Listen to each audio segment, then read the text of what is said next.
What it do? What it do? We live, man. Doc TV, we back in the building. Doc TV, man. What's good with y'all on this good Tuesday? Go Dodgers. On a side note, man, don't stop that. We talk about that a little later. We'll talk about that a little later. You know what I'm saying? We got JD in the building. What it do? Man, peace to the panel, peace to the chat. You already know what's happening though. For she, man. What's happening? We got Mr. McGlover in the building.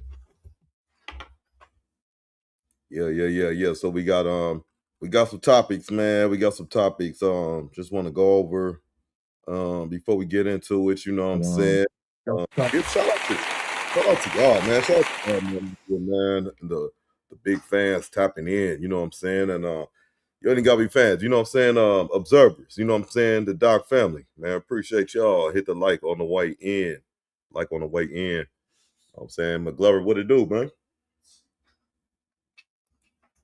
Yo, I thought I heard him tap in, but yeah, man, we got a couple things going on. We got a couple things going on. Oh shoot, my bad. I think I heard you. Okay, so we got a couple things going on right now. We got Stone Cologne. He always with us, man. My boy Stone, he always with us, but he holding us down right now with the Dodger Padre game. You know what I'm saying? We'll see what the score is right now, but right now we on the Eastern Conference Finals, Game 1, New York, Cleveland, and man, uh. Cleveland doing their thing in Madison Square Garden right now. You know what I'm saying? Spider is not scared of the moment. Looks like James Harden might be, but Spider is not. You know what I'm saying? But we'll see how that pans out. And then we got some baseball cracking 2-2 top of the third. LA Dodgers and Padres, man. We're gonna see how that turns out, man, because we down 0-1 right now. Down 0-1 in the freeway series or whatever they want to call it, you know what I'm saying? Rivalry or whatnot, you know what I mean? But yeah, man, other things that going on, man. We got I know it's time to beat a dead drum or whatever they call it, but we got the Drake album dropped, you know what I'm saying? A lot of people got their different opinions about it. I know me and JD got on about it last Friday, man. You know, that was a cool little session we had, man. And yeah, we talked about it a little bit, but I mean, I think we got more time for it to sink in. So people got their opinions about it. People like kind of like it, don't like it. They in their feelings about it. You know, they saying he got here. They saying he trashed. He could have saved it. It's a lot of little mixed reaction. But what I can't take away from him is that he has hit he dropped 3 hours, you know what I'm saying? And that's kind of impressive, but whether all of it is quality or not is yet to be seen, man. Feel free to chime in, chat. What we gonna do is we gonna watch a video because one of the people he went at on on this was LeBron James, surprisingly, and Drake is known to be one of those guys that's like, you know, a sports fan. He go all in on you if it's about sports. So just to see him like tripping with LeBron is was like out of ordinary, but not too surprising. You know, was you surprised that he went at LeBron, JD, when you saw that or when you heard it? I should say, saw it, heard it. Uh, no, not at all, man. Because Drake is very in touch with his feelings, and he's a pretty soft guy. He's a pretty emotional fella. You know what I'm Mm, saying? I'm not mm. sure if I don't want to go the skin complexion route. You know what I mean? But he's just a very Yeah. emotional guy. I don't know. I think it's probably because he's Canadian, though. You know what I'm saying? I go that route. I think Ah, that's a Canadian thing because they're my they're bad, you cultural. know yeah. If he was American, then he'd probably be a little bit more tough.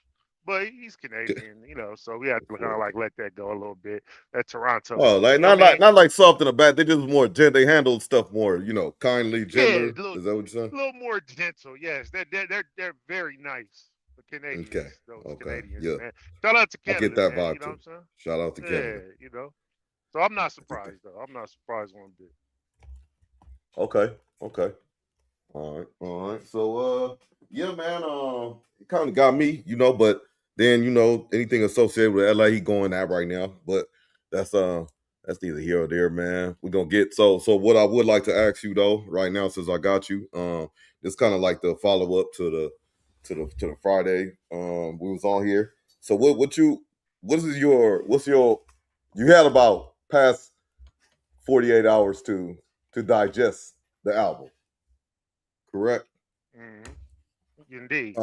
I don't know from Friday. I don't know if you've been still listening to it, if you stopped, if you continue, what's going on with it. But has anything changed from your? I'm sorry, I was talking all down here, but has anything changed from your views uh, that you put down on Friday? Yeah, I mean, I remember. Yeah, Stone tapped in, and then he tapped in with a vengeance, and What a vengeance! Yeah, yeah, yeah. It was you know what pretty. I'm saying. And he asked a simple question to all of us, man. One of the questions was, "What do you give the totality of all three albums on a scale of 1 to 10?" You know what I'm saying? And at the time, I gave it a six. Fanatic. You know what I'm saying? I Gave it gave a it a six. Yeah, yeah, I I remember gave that. yeah, I gave it a six at that time. And today, I stand by it. I went back and I re-listened to the song a little bit more, but I only was able, and I gave my list on Friday too. So if you know what I'm saying, Okay. I gave my list of the songs. I only added maybe two more songs max to my list where I said, okay, I might can listen to this. But then when I was trying to Wait, go wait. back Which one? Which one was that? Iceman. Because remember on Iceman. Okay. Friday I only had Make 'Em Cry on my list on Yeah. Iceman for Yeah. Friday. And I went back and I think I added a couple of more songs. You know what I'm saying? You had a And couple more. Okay. so at the end of the day, I look at it like I look at it like this. There wasn't much more to add. You know what I'm saying? Even though I really wanted, and I was really listening, like with an unbiased ear. You know what I'm saying? I'm Right. really listening with an Right. unbiased ear, but it wasn't too much more to add to my list. You know what I'm saying? Unfortunately, so um, I still give the Drake album a six, bro. Like because it's for me it's very mid, very mid. He got in his feelings on Iceman. Cool. Okay. How how how BT whatever that is. Okay, Let me that's let me. whatever. The way I look at it and pronounce it, to me is Habib T. Habib T. Excuse T. me. Okay, let's roll with What that. a Hi BT. trying to respect. It could be like a tribal thing. Could be somebody deep pops or so. I don't know, man. I don't know. So let me just. I'm trying to be respectful, but yeah, go ahead though. Yeah, hi BT. That was that was whatever. I got a couple songs off of here. I still stand by the lane that he was going in when it comes to what is it? Whatever the third one was. I can't think of the name off the top, but whatever the third album was, Maid of Honor. I think it was Maid Maid of of honor. Honor. Maid of honor. Right. Right. Right. That's the best one out of all three. You know what I'm saying? To me, everything else is just pure hype, and it's not going to even like it got him at the top because everybody it's a whole bunch of music to consume, and a lot of people are Drake fans, and they really wanted him to say something, but he didn't really say anything about anything. Hmm. He's just mad at a whole bunch of people. He got that off his chest. He dropped some cool bars to express how he feel about it, and Yeah. you know, so yeah, I stand by my six. I give him a solid six. You know what I'm saying? He could do Right. way Right. better than that. You could do, yeah, yeah. I mean, you talking about one of the goats. Like we talking about the Well, I can kind of look up some analytics while we playing the video, but we talking about one of the supposed to be top tier. So if it's top tier like that, he's yeah. Let's be respectful. Strawberry with it, strawberry cake. Yeah, I like that saying. I don't know why he's saying that, but yeah. The the aura behind it was like, hey, this dude is a genius. He got 3 albums, we never seen this before. Cool. And then he goes to drops it, and creates a buzz. We talking about is he, at least I had a question. Like, is he gonna chase Mike Jack? Is this Mike Jack tier? I know the answer to it, but I was just wanted to ask. And shout out to my brother Stone. But he not here, to defend his not his homie, but some good music by Drake. But uh, uh, you know, we just gonna try to get our points off while he not here. Shout out Doc TV, you know what I'm saying?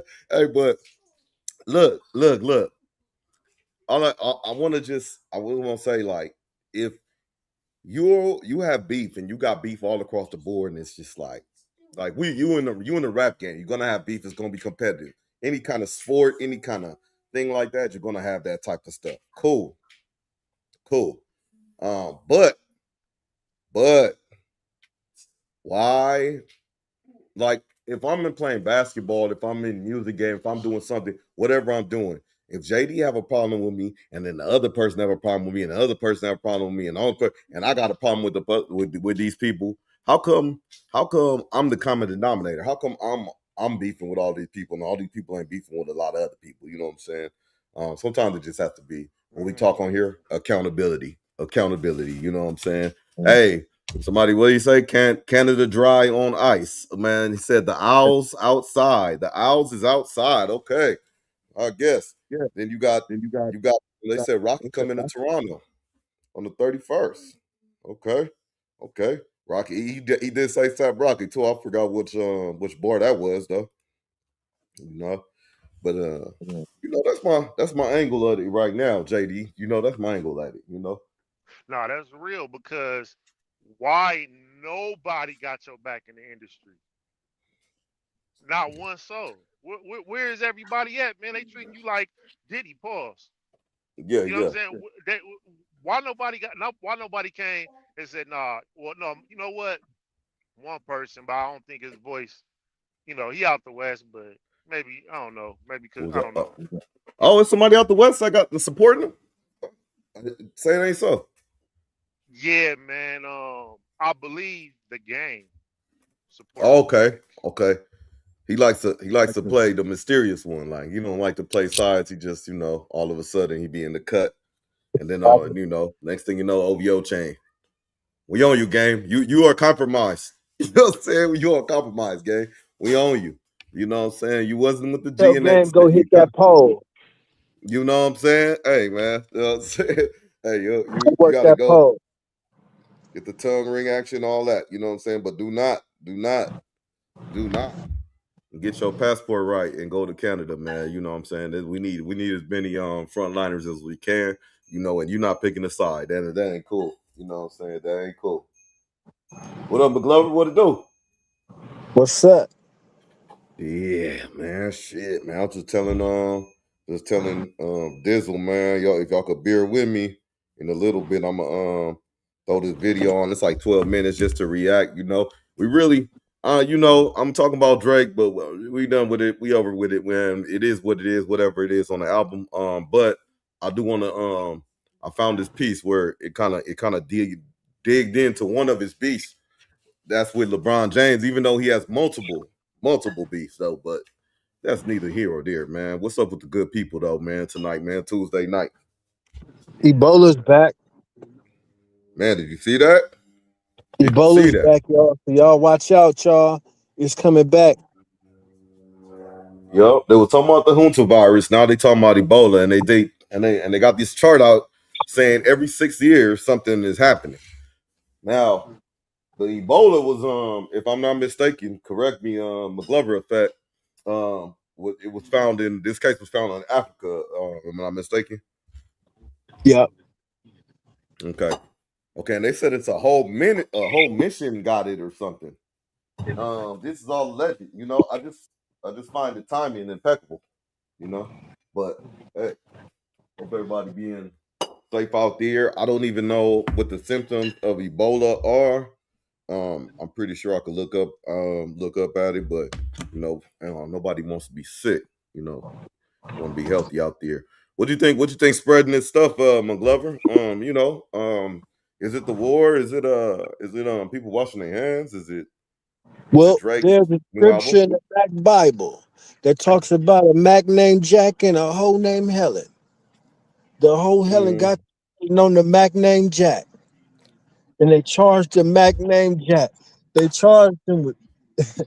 Hey, I can't get it. Hey, you know what? It's a lot going on, right? it's a lot going on. It's a lot going on, man. Oh, I'm gonna tell you that. But it's all start. Wash your hands. Wash your Mm, hands and wash your ass. When you wash your ass, wash your hands. When you make food, wash your hands. I know you love the dog. I know you like the cat lick you in the mouth and the dog lick you in the mouth. But when you making food, keep the animals away from the food. Absolutely. Don't touch the dog and touch the cat and rub the cat and continue on. You know, keep the animals out the food and buy the food. You know, wash your hands and wash your funky ass. That's Yeah. where a lot of these diseases just simply come from hand washing. And stay, Mm, and if this don't teach people nothing else, stay from up out of people's faces. You don't mm. gotta get, you know, everything will be That part. fine. Just stay from up out of people's faces. How about that? That part. Close range. That part. Like. Yeah. Yeah. Hey, that's real, bro. And then here's another thing, man. I'm starting to see.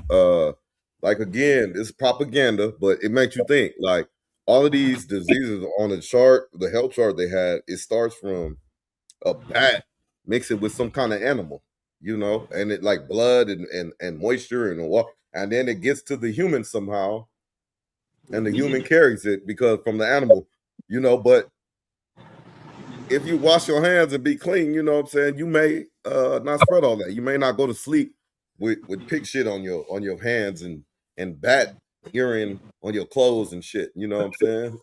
Yeah, or that Like, white stuff that accumulate, that white stuff that be on the side of your mouth. You know what I mean? When you get thirsty, all, all that all all the that. time. You know what I'm saying? All that. Little pimple patches, you know what I'm saying? All that. You know what I'm saying? But sure, man. Yeah, but man, yeah, well, they could have said it better. The McGlover effect. Wash your ass, wash your hands, you know what I'm saying? Health is wealth, you know what I mean? Gia. Gia. Yeah, man. But everybody been good though, man. The weekend coming by, man. You get a chance to go to the water, McGlover? Yep, man. I was chilling, man. I went to the water, didn't get wet. Then That's I've all been right, brother. I've been practicing on my putting. Another dimension in the game, and just been exploring my inners and outers. Mm-hmm. Mm-hmm. That's cold. That's cold. That's cold, So man. trying to recycle some things back up in the fallopian tube and pull it back out. You dig? Yeah, man. No, ain't nothing wrong going to the beach though, bro, and not getting in the water, man. You know what I'm saying, man? Better get some of that sand in your atmosphere. You know what I'm saying? Some of that water, mist air in your lungs. You know what I'm saying? See people all not worried about nothing. I like to fall Probably asleep seen on the alone. on a hot day. Like I go by myself and I lay my little thing out and I just fall asleep on the sand. You know what I mean? Feel like I'm under a blanket when it's hot. You know what I mean? Now, McGlover, are you putting sunblock on, sunscreen on when you do that? You indulge. Man, cocoa butter. Uh shit. That's about it. Okay. Yeah, no. But not even. I just go out there, you know what I mean, like the ancestors. Yeah, yeah, I feel that. Yeah, man. They be rolling around there like a rotisserie when I go out there, man. Like a rotisserie, bro. They can't stay on one side too long, you know. But good You for you always that be you can take hella a nap. seagulls. Always be hella people what? Seagulls, hella seagulls when I wake up by me. Like, damn, man, all these fucking seagulls. Yeah, because he was standing still. They think you might be dead. They was like, hey, we got first dibs. I be like, oh shit. It be a game, and they be big Damn. too. I see. I want to see what's eating people. They eating their dead carcasses. I didn't know that. I Stay wonder. there long enough they get to pecking. Mm. They be like pass by like let me see what this Let's about right just here. You test know what like I'm who saying? gonna test it out. Yeah, yeah. You know what I'm saying? Dang, you got the outfielder glove. Ooh, catch. You know what I'm saying? But yeah, man. Yeah. But let me cue up this video though. For the good folks in. Yeah, and man, feel free reign to stop. Tell me to stop when you need to tell me to stop. I'm gonna stop and go. every once in a while. But yeah, man, let me go ahead and play this video, man. This is again, we getting off the Drake reaction and all that. You know what I'm saying? Shout out to my guy Stone at the Dodgers and the Padres today. Hopefully we pull out that win, tied up 1-1. But we're gonna see why specifically Drake broke down. I'm sorry, Drake dissed LeBron James on he dissed him on his album. So we're gonna see how this came about, man. 17-year friendship. You know what I'm saying? God bless America and pray for Canada. No, I'm just, hey, let's go, man, with the 6. It's gonna be interesting. Shout out to my guy Flight Mike, man, on the video, man. I'm about to definitely use this clip. See what we got. Oh shoot, we can't get on here. All right, let me see.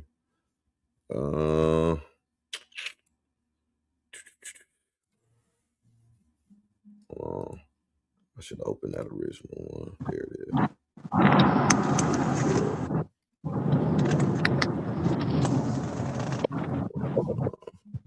Little thick little motherfucker.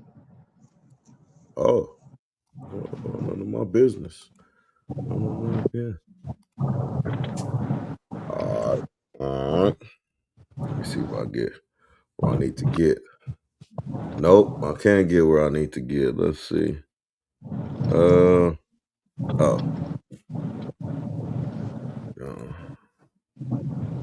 Bro, what? Oh, there we go. All right. I'll be struggling with this. Y'all, I'm gonna get it. Hey, we're gonna talk about that one later. Hey, Doc, when you talk to your son at school, does he ever say anything? Do they have fights at his school? You know, are schoolyard fights a thing of the past to anybody with children? Like, when you talk to them, like, do they, you know, when we went to school, you like a schoolyard fight was like hella regular.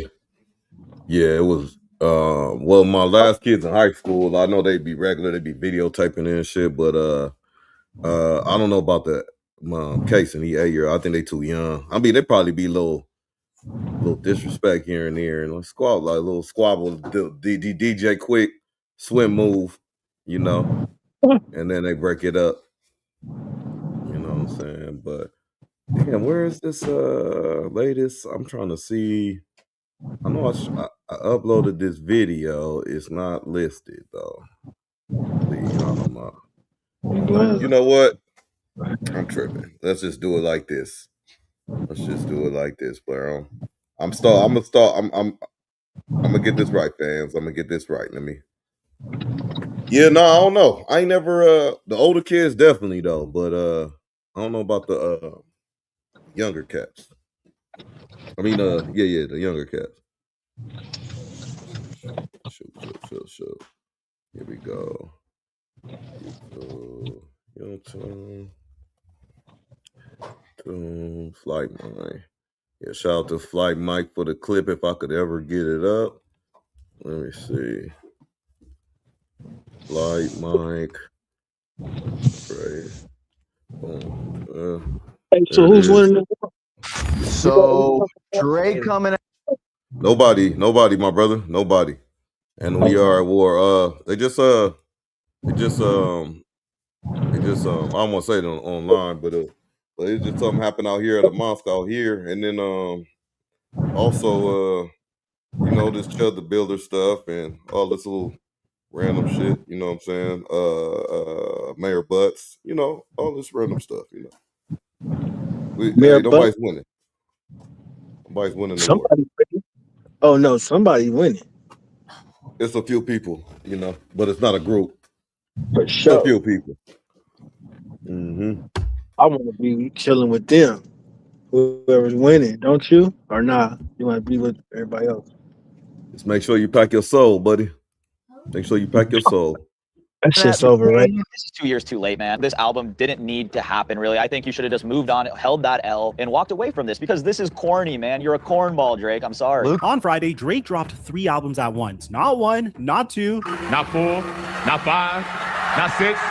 Not 7. 3, Iceman, Habibti, and Maid of Honor, all at the same time after a massive Toronto live stream. There's no lead single, no traditional rollout, just a 3-album carpet bomb in the middle of the night. And within a few hours, the internet found what everybody was looking for. On Iceman, which is the rap album, there's a song called Make Them Remember, track 14, and on it, Drake doesn't just take a shot at LeBron James, he aims for the chest. Bar goes like this. I shouldn't even be shocked to see you in that arena, because you always made your career off of switching teams up. But that wouldn't be the only time that Drake mentions LeBron James in this song. There's 2 times that he references him. The one that I mentioned before and this one right here. Please stop asking about what's going on with 23andMe. I'm a real nigga and he's not. It's in my DNA. Now, if you're hearing about this beef for the first time, and honestly, even if you've been following it, you might not fully understand why this is such a big deal. Because this isn't 2 celebrities who hung out a couple of times trading subliminals on social media. Drake and LeBron James were close for 17 years. Drake had a tattoo of this man's jersey on his arm. He donated $1 million to LeBron's foundation. He walked LeBron's son onto a concert stage weeks after the kid almost lost his life from a cardiac arrest. And now he's writing diss tracks about him on his songs. So today I'm going to take you through the full story, how Drake and LeBron went from a real deal family to whatever this is. I felt like I was especially very qualified to discuss this because I have been covering LeBron James for my entire career on my NBA channel, The Flight Mike, and I recently just started dipping my toe into pop culture content on Flight Mike TV. If you want to help us get to 100,000 subscribers on Flight Mike TV, we are like 14K subs away. The support has been insane on that channel, and I wanted to thank you guys from the bottom of my heart. It really warms my heart that you guys enjoy the way we do storytelling so much that you'd support me on yet a venue in Toronto called 6 Degrees. And Drake, who at this point, most people just know him as February of 2009, there's a small venue in Toronto called 6 Degrees, and Drake, who at this point, most people just know him as being the kid in a wheelchair in Degrassi, well, he decided to throw a release party for his mixtape, So Far Gone. He's got buzz in Toronto, but he's not the Drake you know today. He's not headlining arenas. He's not breaking records. He's just a kid. JD, you remember So Far Gone? Talking about the album, right? Yeah. Yeah, that's his first one. Yeah. I'll just send it if you remember. I really didn't remember what the hell it was. Like So Far Gone, I was like, is that a thing? Until I saw the artwork, but yeah, that's his first one. So he was buzzing, and of course, LeBron took his time to get on the bandwagon early. From the city who made a tape that people were talking about, and then LeBron James walks in. Now, you have to understand what this meant in 2009. LeBron is already one of the biggest athletes on earth. He'd become one of the most decorated stars in the NBA, but this was at the peak of LeBron James's popularity. He is the face of the NBA, and he flew to Toronto to show up at a mixtape release party for a guy most of America has never even heard of. Drake would later go on uninterrupted and talk about it with LeBron James. One of the most pivotal moments for me in my career was when you showed up to the So Far Gone party in Toronto. So Drake wasn't nobody at the time. LeBron was the biggest player in the NBA at the time. He showed up for a person that was nobody. Right. And then, and I wouldn't say nobody because, I think Wayne had him under his wing at that time. So he was like, okay, Wayne talking about him, this might be the new it. Let me just get on it real quick. You know what I'm saying? And you could listen. I ain't gonna lie. My roommate at the time I was living with, he put me on the Drake like early, and I was like, okay, I could see why people excited about that. I didn't even know who the. But I was like, man, this dude could rap, sing. He had lyrics, but I don't know. It was early in the game, but you're right though. That's a good observation though. Interesting. Prominent Very. marriage between like sports and entertainment. Right. It was really big for us. And then from there, I mean, not to be like overly sentimental, but you've obviously just been, we're brothers and we're friends, but you're one of the biggest inspirations. He posted a since deleted Instagram caption years later on the 10-year anniversary, calling that night one of the most pivotal moments of his entire career. And that right there, that moment sets up the dynamic for everything that comes after. From day one, Drake looked up to LeBron James. LeBron was the established king, giving a stamp of approval. Hey, my bad, y'all. Really quick sports update. You know what I'm saying? Remember I told y'all the Knicks was looking bad in Madison Square Garden. Well, it's an OT right now. You know what I'm saying? 110 to 101. They came all the way back and they up. Looks like they about to pull this one out. Oh, that's crazy. Donovan Mitchell looked like he slowed up, but Brunson 38 right now. Yeah. Anyway, let's continue. To the kid that nobody else believed in yet. And Drake carried that with him. For 17 years, he carried that. Over the next few years, this friendship grew on every level. And I'm not talking about the fake industry stuff where two famous guys hug at award shows. This was real. They texted each other constantly, and this was back when everyone was still on BlackBerry. Drake would send LeBron motivational messages before big games. Before a 2011 playoff game. Hey, shout out to Flight Mike, but he does not, speak for us here on .TV. You know, we just reacted to his video, and also, yeah, man, shout out to him. Against the Chicago Bulls, Drake texted LeBron, "Tonight is your night." And LeBron told Yahoo Sports at the time, "What we have is a real family. It's not just because we are successful at what we do. We really care about one another on a day-to-day basis." And you could see it. Drake was courtside at LeBron's games all the time. Cavs games, Heat games, eventually Lakers games. It didn't matter where LeBron played. Drake was in the building. They were always dapping up between plays, laughing, having conversations on the sidelines like two dudes who actually talk on the phone. These weren't publicist-arranged hangouts. It was a real friendship. In 2013, when LeBron took home his second ring with the Miami Heat, which shout out to Ray Allen for that legacy-altering three, Drake tried to get into the locker room to celebrate and got denied by security. That clip went viral everywhere. But that's almost the point. He wasn't there as press. He wasn't there as a VIP guest. He was there trying to get to his boy after a championship. He also started pulling up the person. That shit's cold, man. I remember this championship. I just don't remember that happening, bro. And if I did, I'd be dying laughing. But I didn't know he tried to get in the locker room, bro, and he couldn't get in, man.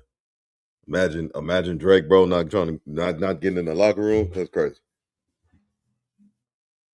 Events, LeBron's birthday parties, family dinners. You said what? Right. What year Nothing Was the Same came out? Nothing was. Oh. Showed up to Bronny's high school basketball games with a double cup in hand. Now, here's a detail that's going to matter a lot later, so remember it. Across the entire friendship, Drake was consistently the one that was showing up for LeBron James. He was consistently the one celebrating LeBron's milestones. He was consistently the one that was going out of his way. That imbalance was always there, and keep that in your head. And bear in mind, I'm a diehard Laker fan. I'm not some crazy Drake stan. I'm just commentating on what is apparent to me. On the music side, LeBron was woven into Drake's career deeper than most people realize. Take Forever, for example. This was Drake's breakout song. It featured Kanye, Lil Wayne, and Eminem, and honestly, it was the way I was introduced to Drake. This song was released as part of the soundtrack to More Than a Game, a 2009 documentary about LeBron's high school basketball journey in Akron, Ohio. I remember this, man. I was like, man, it's crazy, man. They kind of locked in. So Drake's involvement in LeBron's world wasn't casual. It went all the way back to the beginning. And then on Scorpion, which Drake dropped in 2018, Drake dropped this bar on Nonstop. That lyric is going to come back in the worst way possible later in this video. By 2017, and this is my opinion, but Scorpion was trash too. friendship had expanded into a straight-up business. Drake and LeBron co-produced The Carter Effect, a documentary about how Vince Carter changed Canadian basketball during his years on the Toronto Raptors. Then in 2018, when LeBron shattered 30,000 career points, still on the Cavaliers at the time, Drake recorded a whole congratulations video calling LeBron one of the most inspirational people in his life and a brother. One of the most inspirational people in my life. I'm honored to call you a brother. That same summer, LeBron made the move to LA, signed with the Lakers, and before he even played a single game in Staples Center, Drake brought him and Travis Scott on stage at a sold-out concert in the city. That shaky fan-recorded video has over 30 million views. The energy was insane. And then there's the moment from The Shop, LeBron and Maverick Carter's HBO show, where Drake came on as a guest. They're talking about Drake's beef with Pusha T at the time, the one where Pusha revealed that Drake had a hidden son. And Drake asks LeBron point blank, "Text you and like, am I letting you down?" Yeah, what'd I tell you? You said that I can never let you down. Those words are what the I remember this, but I don't remember watching it. But bro, like they was close, man. They was close. About to age worse than milk, but you could clearly see how much Drake looked up to LeBron James. Between 2019 and 2023, the Drake and LeBron friendship hit its absolute peak. And I need you to understand how deep this went. Because when this thing falls apart, I need you to feel how far the drop actually was. First was the tattoo. At some point during this era, Drake got LeBron's St. Vincent St. Mary High School jersey, number 23, the Fighting Irish, permanently inked on his left arm. Think about that. This is a grown man getting another grown man's jersey permanently inked on him. That's not just something you do for a guy that you party with sometimes. That's a... Hey, JD, you still with us? Question. Yeah. Go ahead. Oh no, I'm just saying, pay attention. Pay attention. I Oh, wish Stone was here right here. Did the game get the game gets tattoos, correct? On his Like face of like and dudes and faces. Yeah. He's known for that. And then I guess Yeah, I think he was the only one that took up for Drake. Okay, go ahead. Yeah, I'll just. Oh in man, case these people get good tattoos and observation. stuff. Okay. Good observation. Shout out Drake. Shout out Game. Good Statement. observation. That's permanent. And the name Fighting Irish, the mascot of LeBron's high school, remember it because Drake is going to weaponize it later on in this video. In 2019, they launched Uninterrupted Canada together, expanding LeBron and Maverick Carter's media company into Drake's home country. In 2022, they were both listed as investors in a bid to buy part of AC Milan. And also in 2022, after a massive roulette win on stake, Drake went on camera and announced that he was donating $1 million in Bitcoin to the LeBron James Family Foundation and the I Promise School in Akron. Myself and Eddie from Stake, we're going to dedicate $1 million to the I Promise School, and I'm going to come drop it off myself before school. Well, during the announcement, so he donated $1 million of gambling money. Okay. Hey, no, shout out to the kids, man. Is that school still going, man? If that school still going, shout out to LeBron. Got his son in the league. Got his school going, and yeah, Dr. Umar, we still ain't seen, but all right. He called LeBron the biggest athlete in the entire world. Then in February of 2023, LeBron did what a lot of people thought was impossible. He broke Kareem Abdul-Jabbar's all-time NBA scoring record, the most untouchable record in basketball. And who was one of the first people to put out a tribute? Well, it was Drake. He recorded another congratulations video. And honestly, I thought this was pretty funny and very true to Drake's brand. LeBron, what a legendary night in NBA history. You're breaking the all-time scoring record. And to honor that, I had to come back to the place that it all started, Akron, Ohio. Every journey has its beginning. And tonight, I lied to you. I'm actually still at the club in Miami. All the girls say congrats. So girls, congrats, right?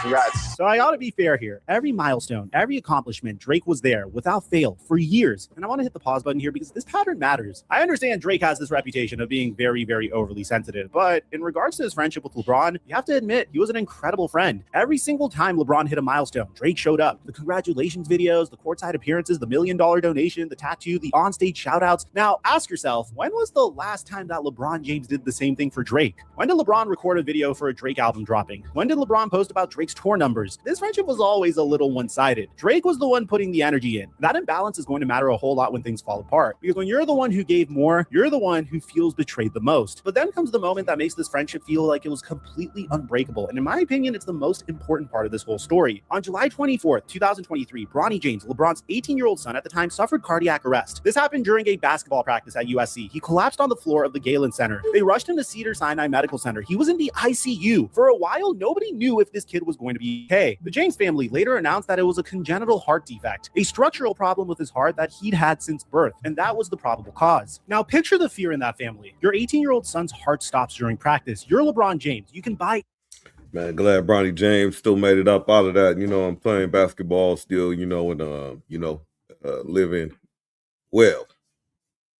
Anything, accomplish anything, and you can't do a single thing about this. That's the kind of moment that rewires your entire life. Weeks later, in August of 2023, Bronny made his first public appearance since the cardiac arrest, and it wasn't at a press conference or a basketball court. It was at Drake's sold-out concert at Crypto.com Arena in Los Angeles. Drake walked through the crowd with both LeBron and Bronny, brought them to the best seats in the house, and told the audience, "This is my brother. He goes by the name of LeBron James." And in 2009, when nobody believed in anything I had going on, that same guy showed up to a release party for a mixtape called So Far Gone.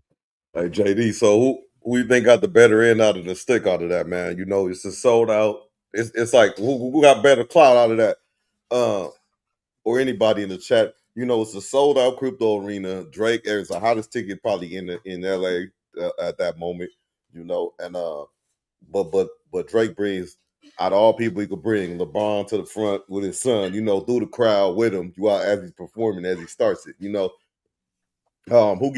who gets more out of that? You know what I'm saying? Is it Bronny, cloud God, oh, I'm at the Drake concert. What y'all doing? You know what I'm saying? Is it LeBron? I'm all in the hottest stuff in LA. Is it Drake? Well, I'm LeBron mess with me, you know what I'm saying? And all these stars mess with me. I don't know, man. You know what I'm saying? But that was a pivotal moment back there. Yeah, I think it was just that was for Bronny James. I mean, LeBron, he's still at the pinnacle of his career at this time. He's still at the top of his game today. He was at the top of his game in 2009. He's been at the top of his game for over a decade, over 2 decades. So LeBron James is still who LeBron James is before Drake and after Drake. So that was for Bronny James. So that was just like a real brief favor for Bronny James, in my opinion. Yeah. Okay. Yeah. No, I think that too, because like he lowballed, like low key innocent in this situation at that time, and then on top of that, he got just coming out of cardiac arrest, and he like 17, 18. So yeah, I could rock with that. Let that sit. Drake didn't just show up for a championship or a scoring record. He showed up when LeBron's son almost lost his life. He gave that family a moment of joy during the scariest stretch of their lives. This was Bronny's first time out in public after his heart stopped, and it was with Drake. That's the kind of bond that's supposed to be permanent. That's supposed to make a friendship unbreakable. So what on earth could destroy it?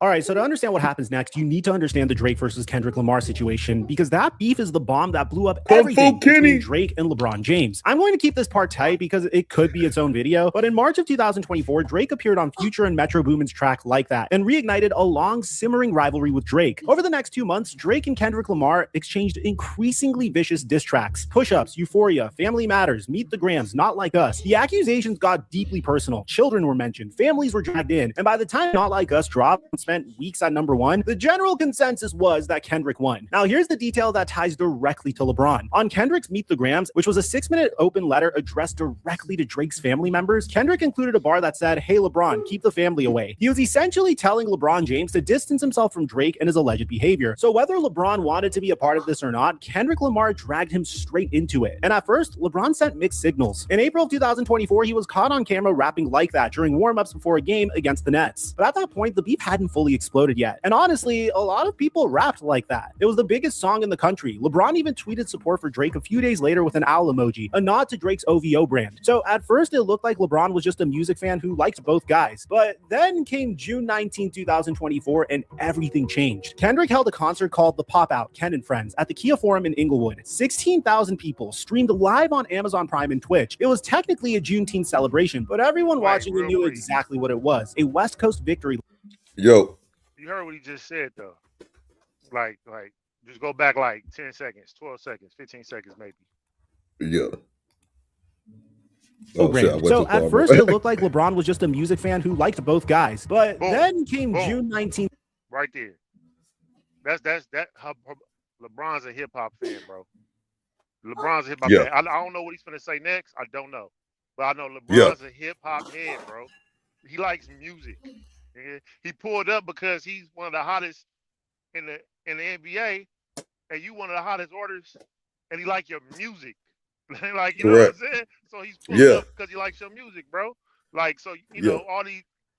Then he's saying that it's been one-sided this whole time.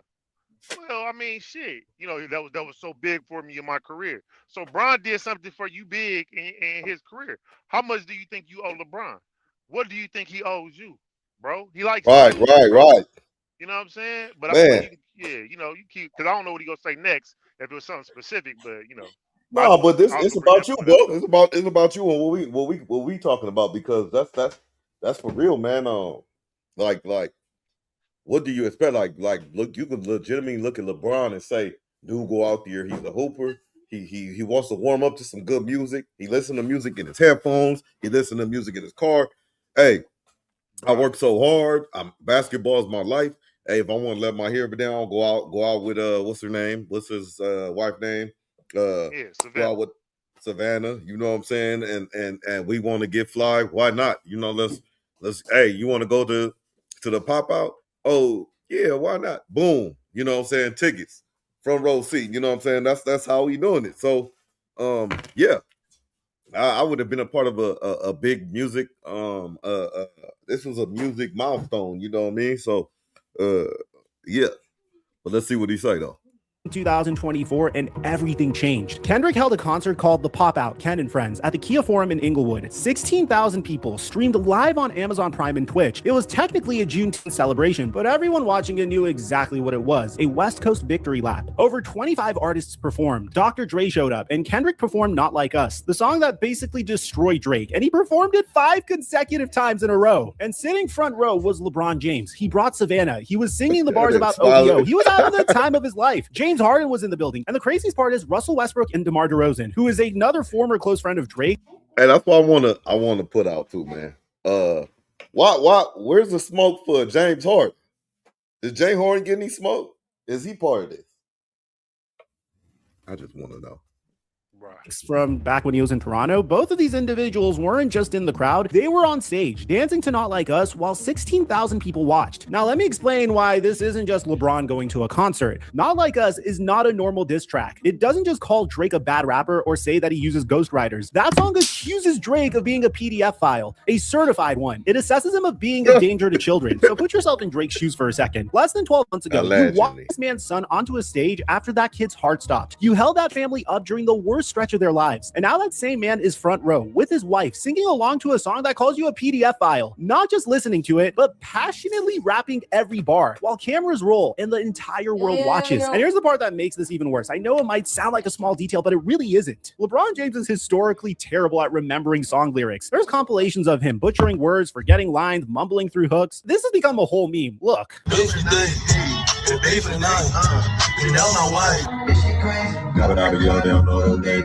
soon as they heating up, I invited you over. You said that you showing up.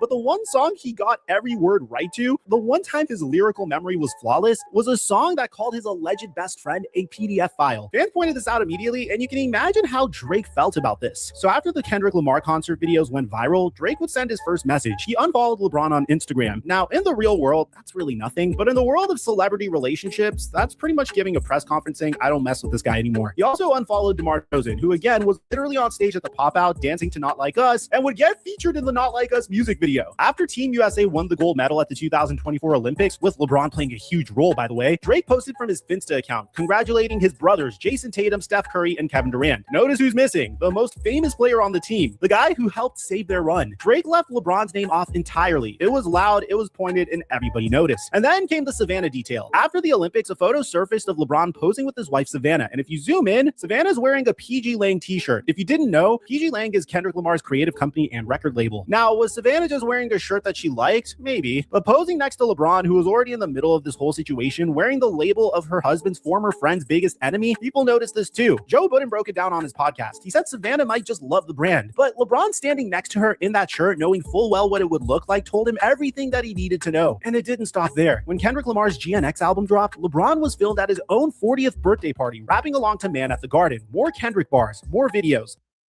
LeBron even posted on his story about Kendrick's upcoming Super Bowl halftime show. Meanwhile, Kevin Durant and Steph Curry had been publicly standing by Drake the entire time. Steph even said in an interview that during the Olympics, he was tired of hearing Not Like Us played everywhere and made it known. That's a guy who stood by his friend. LeBron chose differently. There's also the Bronny angle that made this even messier. When Aiden Ross reacted to LeBron rapping Not Like Us and called LeBron a piece of shit for singing along to a song about his friend, Bronny unfollowed Aiden on everything. This is significant because Aiden Ross came up by playing NBA 2K with Bronny on his live streams. I mean, there's even a viral clip of Aiden talking to LeBron James on one of these streams. What's good, bro? It's LeBron. He said, is this LeBron? Gigantic fan. I love you. Nah, it's all respect, man. I appreciate it, man. And look, showing love and respect to me and my son. Nice meeting you, man. And nice meeting you. Going, all right? Yeah, all right, bro. What the fuck? What the fuck? But here's the wildest part. When someone actually asked Bronny at practice whether he prefers Drake or Kendrick, Bronny said Drake, his own dad's former friend's side. Fans went nuts. Someone even commented that LeBron is going to trade his son for that answer. But there's even more. LeBron's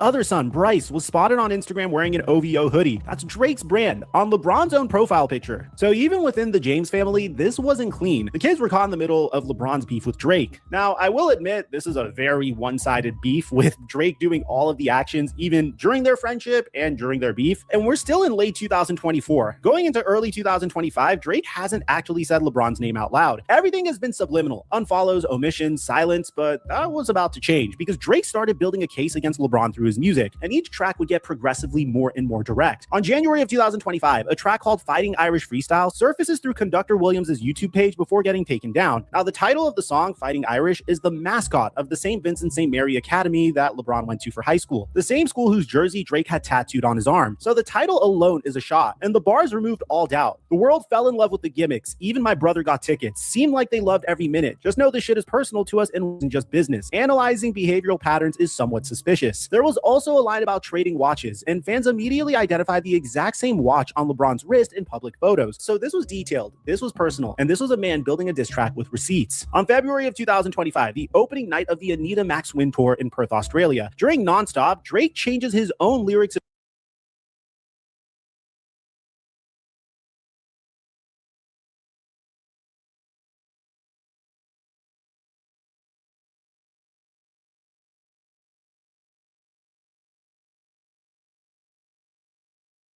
in real time. The original bar from 2018 was... What he actually dropped in the concert was this. The crowd caught it immediately. A lyric that used to celebrate LeBron was now being used to erase him, live, on stage, in front of thousands of people. A line he probably rapped 1,000 times honoring his boy, now flipped into a diss. July of 2025, two things happened. Drake releases What Did I Miss? And this one didn't even bother being subliminal. The direct bar was this. I saw bro end up pop out with Dimberman, get round gangsters headline. That's it. Clear as day. He named the concert. He referenced his own song timeline. Everyone knew exactly who he was talking about. And then came the tattoo. At the 2025 Wireless Festival in London, fans noticed that the LeBron James high school jersey tattoo on Drake's left arm was gone. In its place was an SGA Oklahoma City Thunder jersey. Number 2, Thunder arched above it.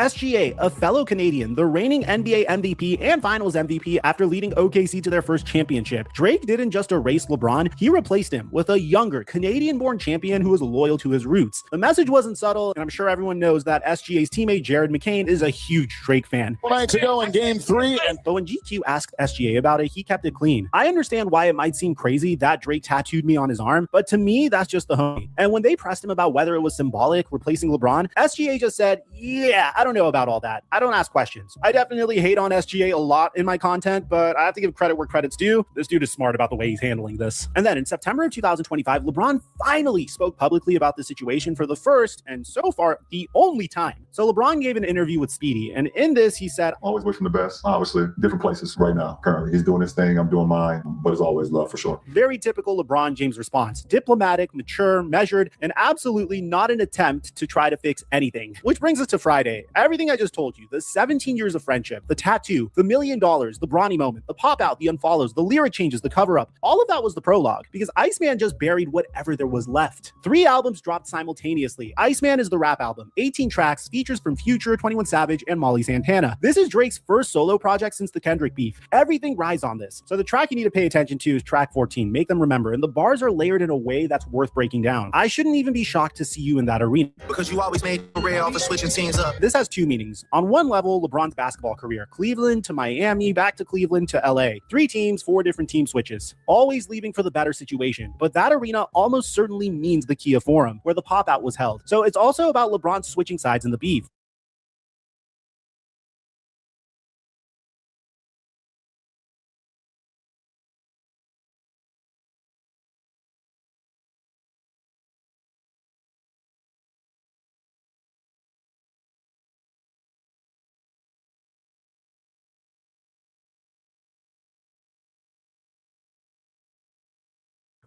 Oh, it's my mic. My mic good.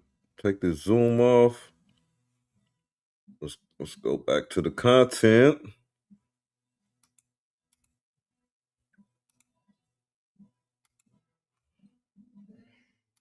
from Drake's corner to Kendrick's. Then he said this. Please stop asking about what's going on with 23 and me. I'm a real nigga and he's not. It's DNA. There are 3 references braided into one bar here. 23 is LeBron's jersey number, 23andMe is the genetic testing company, and DNA is a Kendrick Lamar song. Drake is saying LeBron's disloyalty isn't something that happened once. It's in his DNA. It's who he is. That's not just a diss, that's a character assassination in 12 seconds. But here's where Iceman became bigger than just a LeBron beef. According to Consequence of Sound, Billboard, and TMZ, Iceman also contained shots at Kendrick Lamar, J. Cole, DJ Khaled, Rick Ross, A$AP Rocky, Pusha T, Pharrell Williams, Travis Scott, Jay-Z, and DeMar DeRozan. Guys, that's over a decade of... That's what I'm saying. Like, all these folks you got funk with. Collaborators, friends, and industry relationships, all catching bars on a single album. This isn't a diss track, this is a controlled demolition. Drake sat down and torched every bridge he had left, all in one project. All that willingness to burn everything down is what turns this from a celebrity beef into something that's actually worth analyzing. So here's where I want to take a step back, because if this was just a Drake and LeBron James aren't friends anymore story, that is still a sad story, but there's something way deeper going on here, and it's a pattern. And Iceman makes that pattern impossible to ignore. Think about everyone Drake has cut off over the course of his career. The Weeknd used to be his guy, and they haven't spoken publicly in years. The Pusha T situation killed his relationship with Kanye West. J. Cole tried to stay neutral during the Kendrick beef. He still caught bars on Iceman. Rick Ross, DJ Khaled, Travis Scott, DeMar DeRozan, and now LeBron James, the closest non-music friendship Drake probably ever had. In every single case, the trigger is the same. Drake feels like someone wasn't loyal enough, and he retaliates publicly. But what's interesting is that the bar for what's counted as disloyal keeps getting lower and lower each time. Pusha T revealed Drake's hidden son. That's real betrayal. You can understand why that relationship is dead. But LeBron James attended a concert for a Los Angeles-based rapper who was getting a ton of attention because of the beef that he had with Drake. He didn't write a diss track. He didn't go on a podcast. He didn't leak DMs. He went to a show in his own city and vibed to a song that happened to be the biggest record of the summer. And for Drake, that was enough to end a 17-year friendship, record multiple diss tracks, cover up a tattoo, and go scorched earth on 3 albums. Now, I'm going to be fair here. The best argument in Drake's defense is a very real argument. Not Like Us is not a normal diss track. It accuses Drake of being a PDF file. It accuses him of being a danger to children. If the man whose son you walked onto a concert stage after a cardiac arrest, the man you called brother for almost 2 decades, is now in the front row singing along to a track that calls you a PDF file, that's not just vibing, that's co-signing the worst thing that anyone has ever said about you. And not in private, he did it publicly at one of the biggest concerts of the year, while the cameras were rolling, and Drake's pain about that is legitimate. You can think his response is disproportionate and sensitive, and still acknowledge that what he felt in this moment was very real. But here's the other side. LeBron James lives in Los Angeles. The Pop-Out was one of the biggest cultural events in that city. LeBron has been a Kendrick fan since at least 2012, way before any of this beef existed. He played for the Lakers for years. That concert was a celebration of his city. And let's be real, half of America was singing Not Like Us that summer. It was the song of the year. Does attending a concert where it plays mean that you're co-signing every accusation and every lyric? Most people would say no. LeBron never went on a podcast and said Drake was guilty of anything. He never posted about the beef directly. He went to a show. And I think the honest answer, and this is where the story just gets genuinely sad, is that both men have a case here. LeBron didn't Drake loyalty in a rap beef that he had nothing to do with. He's not a rapper. He's not in the industry. He was a spectator who happened to be famous. But Drake isn't crazy for feeling destroyed when the man he tattooed on his body, the man whose kid he held up after a cardiac arrest, showed up to celebrate the person who tried to end his entire career and reputation. Both things can be true at the same time. And that's exactly why this friendship is dead. If one person were clearly wrong, there'd be a path back. There'd be an apology, a conversation, a way to fix it. But when both people genuinely believe they're the one who got betrayed, the relationship just dies. Nobody bends. All right, JD. So, let me see. Let me go back to the regular shit. So, Dizzle, you there? Yeah, you hear me? Yeah. So my question up front will be: was there anything new that you've seen? That or something that you did notice about this this thing going on between LeBron and Drake? Well, first and foremost, man, I want to say shout out to my Knicks, man. Y'all probably can't see it. You know what I mean? You know what I mean? We out, you know what I mean? Shout out to the, you know what I mean? We doing it big, man. So, you know, people switch sides, man. I don't know why, man. They don't want to stay loyal. You know, it's baffling to me, man. You know, but shout out to my Knicks, though, man. Anyway. So what you was talking about, what was the question again? I'm sorry, my bad. I was, unloyalty, man. People not being loyal and shit. What was your question? Yeah, man. My question would be, you know, with this, like you're saying, not being loyal, did you see anything like new to you that you didn't know about this quote unquote beef? Yeah, man. Man, no, I just think, man, you don't, you don't, you know what? Going to get a tattoo of another person that helped out your career, I can get that. So I ain't gonna even take no shots at bro like that. Like, you know what I'm saying? Like, if he helped your career out and you went to go get a tattoo, and because that meant really something to you for your career and the direction, the trajectory of where you was going, that cosign on top of Wayne's Right. cosign, I get that. But sometimes we can be too loyal to someone that's not necessarily as loyal to us. We give a bit of loyalty to another person that we presume deserves that bit of loyalty. We call people our brother. We call people our friend, our best friend, and we give these people these different titles too early, based off of emotion and feeling only, nothing else. It's just pure emotion. You know what I'm saying? And to a degree, you owe a sense of loyalty and or a sense of repayment for someone who gave you a cosign, you know, of some sort, whether if it was for a vehicle, a house, you know what I'm saying, or just for your career. You know what I'm saying? You got some type of cosign. So you owe a sense of gratitude, a sense of debt, a sense of something to that person. But to think that that is more than what it simply is, then that's really your bad. You know what I'm saying? Especially if you don't see it really returning in some form of fashion. And sometimes, especially at a younger age, we can be blinded early in life, man, that we give a sense of loyalty to things that we shouldn't. You know what I'm saying? And we need to like be very mindful of these burning bridges. You know what I'm saying? That happen, you know. Which is really a good miles and mindset segment. But anyway, but yeah, the burning bridges. You know what I'm saying? So yeah, man, you know, so that's kind of like how that goes, brother. You know what I'm saying? That's kind of like how I look at it. So I don't really, like the dude said, they both got a case and they do. But at the end of the day, for me, with this, with Drake and when it comes to LeBron James is simply just a hip hop head, bro. You know what I'm saying? That's it. So he don't really owe. He don't really. He raps hip hop, bro. Even whether he knows the words or not, he likes music, bro. You know what I'm saying? So you know, to feel away, and Drake is a little too emotional at times, bro. You know, Kendrick Lamar got at Drake in the control verse on Big Sean. He got at Big Sean on Big Sean's record. He got at Wale. He got at Meek Mill, whoever was hot. You know what I'm saying? Mac Miller, rest in peace at the time. He got at everybody who was hot. He said, I'm trying to murder y'all niggas. You know what I'm saying? To make sure your core fans never heard of y'all niggas. You know what I'm saying? Like he was on some like hip hop stuff back then to try to like take people's heads off in 2013. And then Drake came out with Nothing Was the Same or whatever song he came out with. I don't know. You know what I'm saying? Because after 2013, I guess nothing was the same.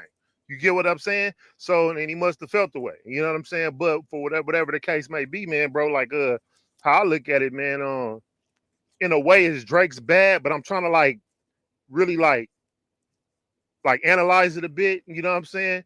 You know, to make it, you know, to find some balance with it, you know what I'm saying? Since our resident Drake ambassador is not here today, I'm trying to make sure I add some kind of like balance, you know what I'm saying? If as best I can, you know. But yeah, you know what I'm saying? We gotta watch, man, where we put our loyalty, man.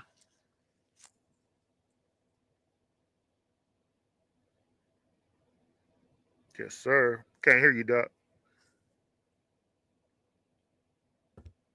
My bad. I want to say this is like petty, man. Like I want to say you absolutely right on your take, but I'm saying like I want to say this is like petty. They should be getting but it's like, dog.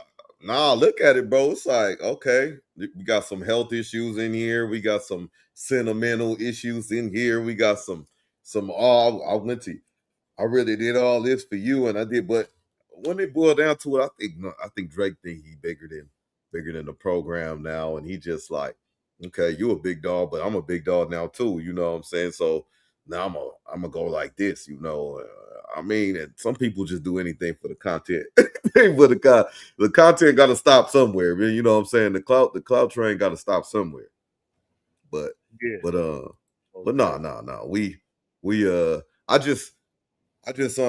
found that interesting how we broke it down, and then I forgot little in betweens because it almost seemed the way that LeBron is so professional and you know the boss that he is. It almost seemed like he just like, yeah, you know, I'm playing basketball, ain't got nothing to do. But it's deep. It really low key is deep. You know what I'm saying? Your kids involved. You know what I'm saying? Both of them. They asking the press, real press is asking your kids, who do you like out of these two people? Oh, shoot. Man, who you like out of these two people? And out of your dad friend and your dad friend or whatever, or the dude he was at the concert with, man, it's kind of crazy. And they thinking it's just like a joke. It's like, nah, they about to make a diss track about you later. You know what I'm saying? Who's off limits? Is it just Savannah? What's going on? You know what I'm saying? what's going on? Sure. Yeah, man. Yeah, it's real interesting, bro. There's some interesting stuff, man. But again, man, his album was a 6. I give it a solid 6 for all three collectively, Overall, man. Hopefully, I need to get in change on that. Okay. He's trying to get out of that deal with Universal, UMG, or wherever he's with, and he's gonna come with some real fire and get back to cooking. You know what I'm saying? Some good music, you know, hopefully. So we'll see, man. It wasn't for you. It wasn't for you, per se. Well, for you per se. No, I mean, six is still worthy. You still will bump it. It's still listenable. No, it's not like it's a 3 or something. Oh shit. Okay. Yeah, I'm not. It doesn't like I literally turned that stuff off, bro. It's like Drake. I mean, when Kendrick said just you know, you make music that pacify, bro. I'm ready to go to sleep, bro. I can't listen to nothing where I'm ready to go to sleep. I never even pay attention to that. You know what I'm saying? Like, you know what I mean? Like, now if I'm sitting around and I'm chilling and maybe I got me some drink and you know what I mean or whatever, you know what I'm saying? I'm blowing or whatever, and we just vibing. Oh yeah, man, I might throw that on and be like, oh yeah, you know what I'm saying? But not when I'm trying to just get down. You know what I'm saying? When I'm on the move. Now I'm not listening to those albums of Drake. Right. Yeah, I'm my Drake. Like I said, my Drake. I probably stopped listening to Drake right around 2013. Subconsciously, like not even knowing that was the time where things was gonna change, where he switches over and start, you know, making a different type of sound or going in a different direction. But you know, the hits for me kind of. I mean, he still has some hits. You know what I'm saying? Of course. Well, for a lot of people, he had a lot of hits that came out there, but not to me. Nothing that I'm just banging like that. Like you can damn near bang his first album, first and second album, first, second, and maybe even third album. You could damn near bang the whole thing all the way through. You know what I'm saying? But that's just me. Yeah, I got lost in that Scorpio shit, but you know, that's it. When did that come out? What year that came out? I don't know. It's one of them years I just wasn't tapped into a lot of shit, so it might have been a deployment year for me. So I might say 2015. I don't know, but I just remember it just not being. I remember it being like an R&B type feel, and I knew he had an R&B type kind of vibe to him, but I didn't know he was gonna go all the way, like just like a whole album. Let me see. Real quick, and then we're gonna abruptly change the subject on Drake. Shoot, share tab, right? Yeah. Present, share, window, entire. Let's go window, stream. Boom. So we go. Let me see. When was Drake Scorpion? I think that's his album release, right? So Oh shit! It was June 29th, 2018. Yeah. Sheesh. I don't like nothing that came out that year. Yeah, that was I was about to say the same shit, but my son was born that year. Casey was born that year. That was I there. like That that was, came out. I like me either. Beautiful thing that came out that year, for sure. Yeah, but yeah, man, let's abruptly change the subject, bro. Hey, so a couple of things coming across my desk, man, but I want to ask the panel if I had a chance with the panel in the chat, man. Weird topic. Just no, I ain't gonna say yes or no, but Four Locos, man. Did you used to partake? First of all, do you remember what Four Locos are? Are you talking about the beverage, the alcohol beverage? Mm-hmm. Yeah, Four Locos, yeah. Hey, did you used to mess with them or not your thing? Not really, man. I think Four Locos came right when I started to upgrade. Like, you know what I'm saying? Like when Four Locos came out, by that time, I want to say like it was more like Patron. It was more like whatever more top tier, top end type shit that was out. That was more of the speed. You know what I'm saying? Like Four Locos became like I'm easing like, because before that was oh man, it was off the tip of my tongue, man. And those things was hot, man. It was a mix of like beer and like champagne. Beer and champagne. Why that sound familiar? Yeah, I can't even think what the name of it is, man. But it was real good though. It came in like an orange can. It was similar to Four Loko. And those were the things that I was sipping on, you know what I'm saying, back then. But when Four Locos came in the out, chat, man, if y'all in the chat, man, on orange can, beer and champagne. You know what I'm saying? I forgot the name of it off the top. I think it may have started with an S. But yeah, man, when them Four Locos came, I kind of wasn't really like, I didn't really get into them too heavy, you know what I'm saying? Okay. Yeah, I didn't get into the Four Locos too heavy. Yeah, I'll just you seen. I think I started being able to taste the crazy. Like crazy, yeah. I mean it's a hell of a combo. No, you're not talking about Sean Don, you're not talking about mimosas, you're not talking about Pub Ale. I don't know. Can't remember. No, it came in like a beer can. It was orange. Then they ended up coming out with a black one that had a little bit more alcohol content up in it. Okay. Shoot. That's like that malt liquor. You gotta get that in a malt liquor spot. You gotta get the 40 malt liquor in here. You gotta get Yeah. Oh, Sparks. Sparks. I don't know why I'm looking at you like I'm looking at the liquor store door. I'm like, man, what the fuck used to be like that shit? Sparks. Yeah, you're right. Alcohol mixed with caffeine. And Sparks had a little taste to it that was like kind of tingy to me. I ain't see with Four Locos. I like it got like that's what it was. It had caffeine attached to it. Yeah, yes, sir. Yeah. Four Locos the same concept, but it just to me gets you like it have a little sweeter taste. So they probably had a gang of sugar in that motherfucker. And what I used to like to do, like you said, you upgraded, graduated. We know what you mean. You know what I'm saying? The ones that know. And then you got the higher premium liquor you're partaking in. I wouldn't take the higher premium, but I would take some low and just throw it in throw a shot in that motherfucker and shit and just rock out with it like that, you know. But Four Loko on bad drinking outside of moderation, bad idea anyway. But Four Loko, man, with the no water, no hydration, going hard, couple of those, man. You know what I'm saying? You're gonna wake up kind of dehydrated, bro. You know what I'm saying? But hey, they still have them out here though. The thing that was going off is because it was a fad. College kids got a hold of it. You can get faded real quick, and it was cheap. You know what I'm saying? And it got like colors to it, so you were kind of cool. Oh, what's that? Like my shit, shop pool beer, man. You know what I'm saying? My shit when I couldn't afford or when I didn't have, at the drinks be like $20, $25 and stuff. You know what I'm saying? Hey, I ain't got it like that, man. maybe get you a beer. Beer $7 in the Jamaican club. You know what I'm saying? All right, man, I'm gonna get a beer. I'm on high side with it though. Throw some grenadine in there. How much to pour the grenadine in there? Oh no, I could just throw it in there. It's cool. It's free. All right, cool. So let me get a Corona with grenadine. You know what I'm saying? They put the little thing in there. Oh, what's that? What's that? Oh, you know, you get the little attention.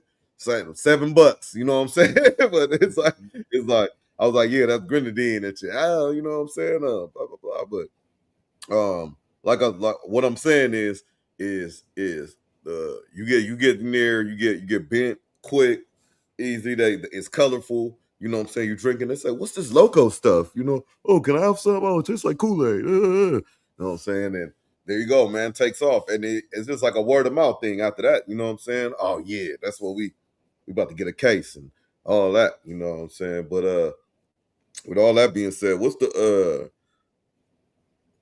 I guess if you don't mind obliging for the fan, what's something that you used to drink on, man, like and you went on like a little run for like whether it's like a month, 2 weeks or something like that, and then you was like, why the fuck am I drinking this shit? Like you know what I'm saying?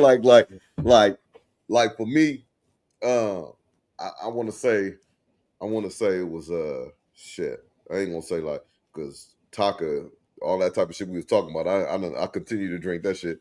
But I want to say it's like I want to say it's like Seagram's gin. Like we like high school, we used to like get the already mixed ones, the already mixed bottles, gin and juice.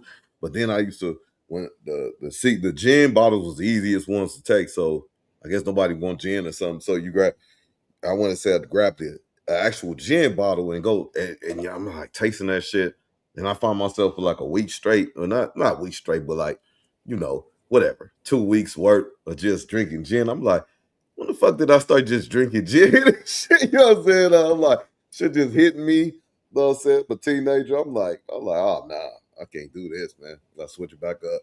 You know what I'm saying? Yeah. No, yeah. I mean, I'm gonna say this. I gotta say this. I want to say this. I'm part of the committee, a part of the generation where they, where stores started to put black tops on top of the liquor. You know what I'm saying? So I kind of help usher the black tops in because Thanks we a used to lot, go in JD. there and get whatever. Like you know what I'm saying? Don't matter. We're getting it all, and we're leaving up out of there. But so it was quite a bit that I tried, but one that I think after a while I'll say gin started being less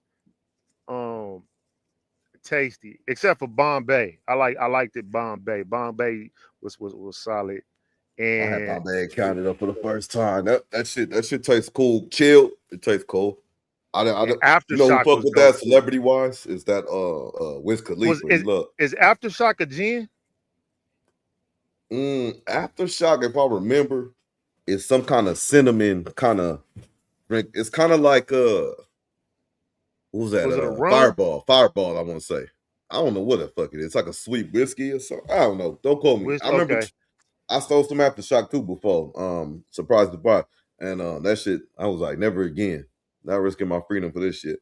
I don't know what it is, really low key. I don't know. I really low key don't know what it is. Yeah, You know what I'm but saying? that one was kind of cool. I know Bombay was solid.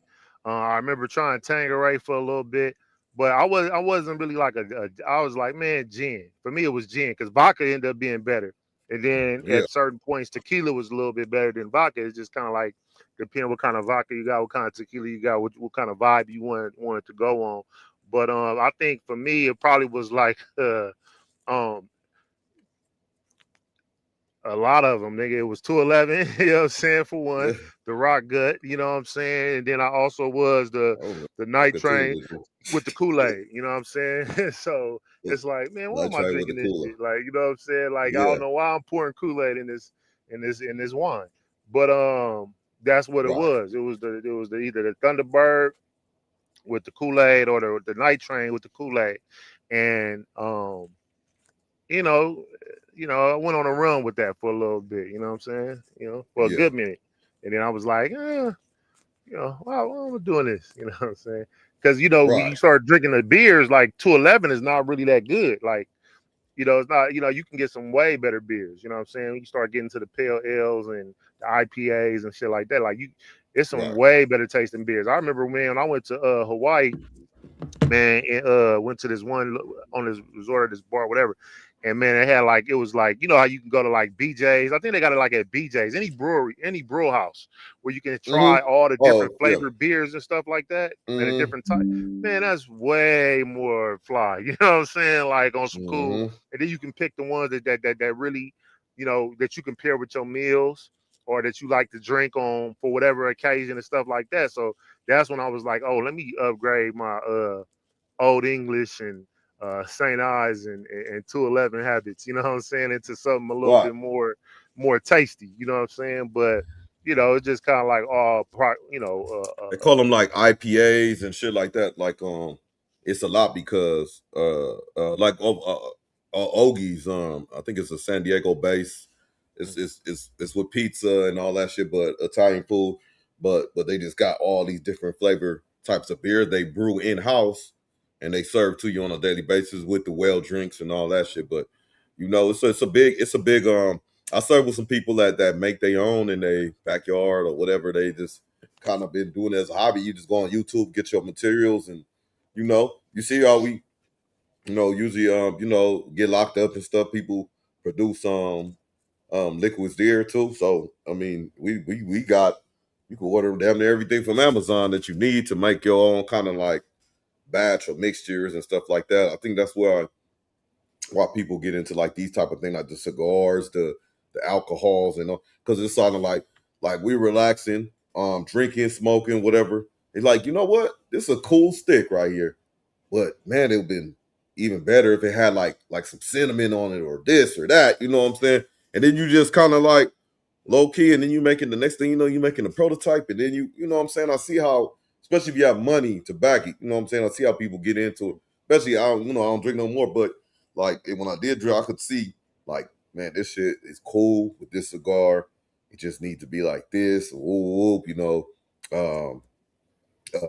The tasting of the fucking I'm thinking of E40, like all the wines and the Earl Stevens and all of those shit he does. He has to sit there and literally get loaded and like taste. You know what I'm saying? But he got to be legit and be like, hey, this shit tastes nasty, or it tastes, hey man, this the one right here, man. You know what I'm saying, or whatever you say, you know what I mean? That was a low key bar. You didn't even catch it. You nigga said he gotta be legit. You know what I mean? He gotta be legit. Yeah, that's hard. yeah. Well, shit. Hey, no, that's real though, man. Yeah, man. A lot of them getting into them wines and spirits and stuff now, man. Water. Yeah, creating their own flavor and stuff like that, man. So that's what's up.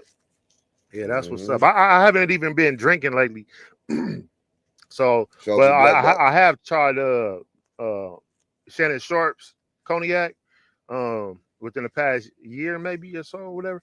And man, that shit was smooth as shit, bro. I ain't gonna even lie, bro. That was some smooth yak, one? Bro. It's called Shea by Le Portier. Oh, Shannon Sharp. Oh, my bad. I just missed what you said. Okay. Yeah, Shea by Le Portier, bro. And that mug was smooth, bro. I ain't gonna lie. Like I was like, oh, this is okay. All right. It didn't have no kind of like no sting, no none of that. It was solid, man. You know, it was up there though, because I mean, for his fifth is like you paying at least like $1.20 or something like that for the fifth. You know what I'm saying? $1.20 for the fifth. Yeah, like you know, with shipping and all that. You know what I'm saying? Well, you know what I'm saying, gig economy in mind. You know what I'm saying? You know, delivery service. You know what I'm saying? So.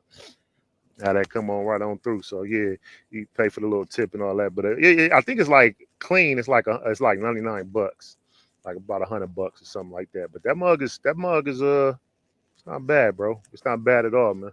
So when they be getting up there and then they be taking that shot and they be like, oh, this is smooth. They telling the truth, bro. That's the reason why I got it, because I wanted to see like, you know, if it really was, and see like something like that. Just to go back with what you were saying.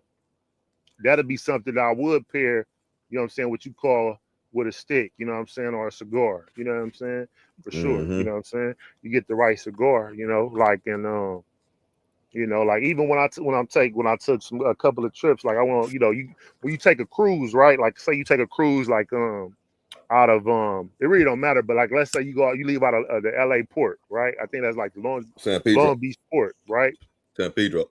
Yeah, San Long Beach, Pedro. okay. You know what I'm saying? And you go to like, you know, maybe you take a 3 to 5 day cruise or something like that. One of them may stop you in like, let's say like Ensenada, you know what I'm saying, Mexico or something like that, or someplace. Then you know, you able to be Punta off, virus, you know, for about Ebola. 8 hours or something like that, right? You know what I'm saying? Mm-hmm. To just, you know, go, you know, just to, you know, move around the city, explore. You may go get a bite to eat. You know what I'm saying? You may go to a bar. You know, you may go ATVing, you may go do some type of adventure. You know what I mean? Go see whatever that particular place has to offer. And so one of them had like man, all these different liquors that you can only these spirits that you can only get from there. And it was one, I forgot the name of it. If I wish I had the picture, but it was like a certain type of liquor that had an eye on it, like, you know what I'm saying, on the bottle. Like it was tough, but I was like, man, you know, I had to buy that one, man. You know what I'm saying? And it was Yeah. Yeah. it was actually good. You know what I'm saying? It was actually a good spirit. But then you also they be having different like, you know, like woods or sticks or cigars or whatever. And so you start to get into the ones that's kind of like dipped in cognac or dipped in some type of whiskey or rum or something like that, or you might get the dry ones and stuff like that. You get these different full things that you, body, medium. I'm starting to learn about. Shout out to Pete. You know what I'm yeah, saying? you All know what these I'm saying. And little tricks of especially the when you on like trade. them cruise ships, like, and then you up on the top deck or whatever, and then they got the smoking section. You know, it's cool to have a little you know, little stick on you, little cigar, man, and just be up there, just be chilling, man, and the air feel good, and you outside, and you know what I'm saying, everybody enjoying themselves and having a good time. So you know that'd be like, you know, some you know some GMS, man, some grown man status right there. You know what I'm saying? You know what I'm Yeah, saying? no, So I for real, like low key. It's not a clean habit or nothing like that, but it's a smoking a cigar is a conversation starter because other motherfuckers that smoke a cigar gonna fuck with you and ask you like what kind of cigar is that or is that whoop de whoop. It's a conversation starter, just like a nice pair of shoes is. I'm starting to realize when I get older, you know what I'm saying? One, I'm going on random topics, but you know what I'm saying, it's grown man shit, like you said. I like that GMS. You know what I'm saying? So as I'm getting older, you know what I'm saying, I love my tennis shoes, I love my kicks, but as I wear my kicks, I'm starting to not I give a fuck about how they look. So they clean. I keep them clean. That's one. But when I put them on, I used to be walking a certain way, don't want to crease them, all that type of shit. That's out now. That's out. I used to tie them a certain way, make sure the laces are hanging a certain. You know what I'm saying? I used to be like, oh, they not hanging right, and they used to bother me and shit. Pause. You know what I'm saying? That's out now. That's out. Look, you know what I'm saying? I unlaced the motherfuckers. First of all, my feet hurt. Unlace them motherfuckers as loose as I can have them. I put my feet in them motherfuckers and then I tighten them up as much as I can just in case I need to get you know, I need some traction on something, you know what I'm saying? I need some traction on something real quick, no, but I don't want to have them loose, but you know, I just rock them, you know, and motherfuckers drop shit on my shoes, step on my shoes. I'm not freaking out, you know what I'm saying? It's not the end of the world, you know what I'm saying? And then I realized you could put some shoes on ice and you could say, man, I'm never gonna fucking wear these. I don't know why I bought these. And then a year, 6 months down the road, 5 months down the road, you can still rock with that shit. You know what I'm saying? You can still rock with that shit. You know what no, I'm that's saying? But hard. Yeah, I got a couple pair, man. I still ain't wore yet. You know what I'm saying? I remember when Master P dropped the Mignatis. He don't really talk about them too much no more. I don't know if he stopped investing in it or if he sold the company. I don't know. But at the time he was going heavy. I got a pair. I got a few pair of different ones, but I speak on the Mignatis. The Mignatis, man, I got a pair I never wore not once, man. The mugs look hard that's a too. hard name though. I never heard of them. That's a hard name though. Like Yeah. it ain't like true No Limit Soldier, true something, you know what I'm saying? I don't know. That's a little Yeah. cool little name. Just like Sean John. I didn't know his name was Sean Combs. So, Yeah. Oh, and whatever. shout out to That's neither here nor there. On the shoe tip, shout out to Kyrie Irving, man. His shoes is comfortable, they stylish. You know what I'm saying? They pretty dope, bro. I like Kyrie Irving shoes. I can't pronounce the name, but I think it started with an A. You know what I'm saying? But you know, Antic or something like that. But yeah, those go hard too. Kyrie Irving shoes. Yeah, I think what's the name with the same company though? Kai. Yeah, there you go. Yeah. And Clay Thompson, Clay Thompson, I think he with them too. But these are stylish though. Yeah. And I remember he rocked these in the finals. That's why they $2,000 on GOAT, right? You know what I'm saying? That ain't no joke. You know. Kyrie got the most handles, but he was hurt though. You got a pair. You got a pair? Yeah, man. I rock with the Kyries, bro. I ain't gonna lie. Oh, that's what's up. Yeah. Affordable looks like 130. You know, that's. Yeah, not too bad. Let me ask you this question about this dude real quick. Back to we was talking about Portier liquor. Let me ask you something real fast. So this dude right here, you said we're just talking about him. We're talking about so you know he's foregone all his allegations and all that stuff. All that shit is in the past now. We knew he lost the bag, that he never got 100,000 and ESPN and all that stuff. He can't be on TV for right now. Yeah, 100 million. Sorry. Thank you, brother. So we know he lost that, and he still has his obviously liquor. He's hitting on his podcast as always. He had all this stuff with going along with the ESPN deal, but you know it is what it is. So he always likes to sell Ocho, because he has the podcast and he has Nightcap. So he has the one where he has the interviews and he has the one where he does his own sports show. So he always likes to tell Ocho Cinco and his co-host Joe Johnson that he broke. He ain't got no money. He used to have it. He ain't got it or whatever it is. My simple question to the panel and you, JD, or to the chat and you, is he capped? You know, do you think you know, settling and all that stuff he probably got to do? You think Shannon Sharpe is in a bad spot right now, or could possibly be?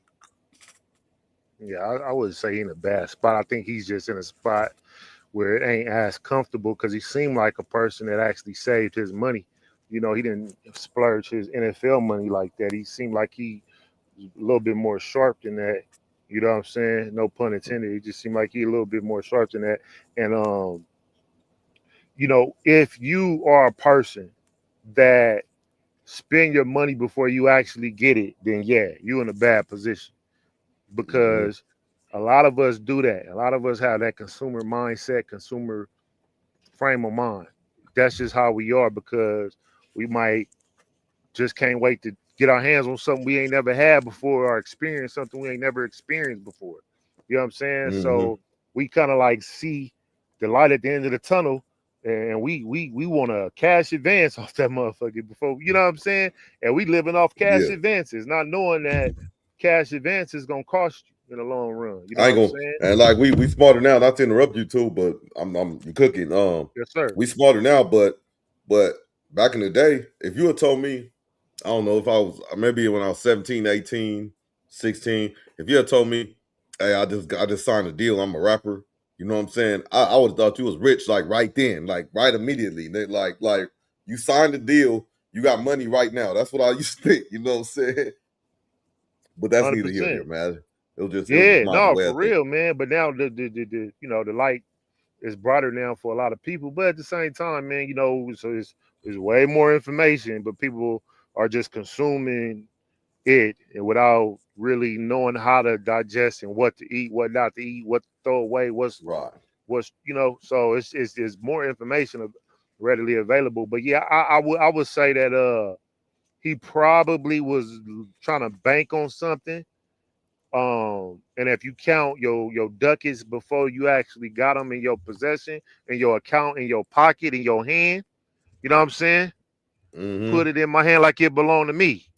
But you know what I'm saying? Like if you ain't, you know, if it's not in your hand, you know what I'm saying? Like, you know, standard fee, standard issue, man, then it's kind of like you know. But I think he's a little wise with that. Like he might be all right, you know what I'm saying, with what he got going, but he don't have no leverage. He don't have that. You know what I'm saying? He don't have that leverage no more. That because some of the like stuff that he damn near was O.J. Simpson for a second. You couldn't do no wrong. He was the juice, really. Yeah. And Quick. then he had to forfeit a lot of his bag, wherever that money came from. You know what I'm saying? He had to forfeit 10, 20 mil or something like that, whatever the undisclosed number was that was under 30 million. Yeah, you know what I'm saying? So whatever that settlement amount was, he had to disclose. And that could have been, some cushion. I mean, that's a lot of money, man. You know what I'm saying? That's a lot of money that could take care of me, you, and both, at least our families for the next 20. I don't know, shit. Maybe more with the way we make it work. Shit. Exactly, bro. So it's he might be telling the truth. He might be lying like a Nigerian. I mean, he good. He good. I'm good, man. But I think he know he could be better. That's like I say. I think he know he could be better. Also, I think he know he could be better. He's missing 100%. about 10 or 15 mil or something. You know what I'm saying? Because ain't no telling what that ESPN check was, but it was for sure hitting for something. On top of it hitting for something, it was it also has your notoriety up here because you on there, just like the Breakfast Club. You know what I'm saying? Like, or any syndicated radio show or any national platform. You know what I'm saying? Like, right. You know what I'm saying? You got that notoriety. You know what I'm saying? Like, say one of us get a deal, a license deal, or any kind of deal with some a bigger platform, and then now we back on here, then whoop. So, that's just the game, man. So you got to play this thing strategically. You know what I'm saying? When you get to these spaces, man, and you can't you can't be texting no wild shit. I ain't gonna bring up just them building text evidence, messages, building but a case on you.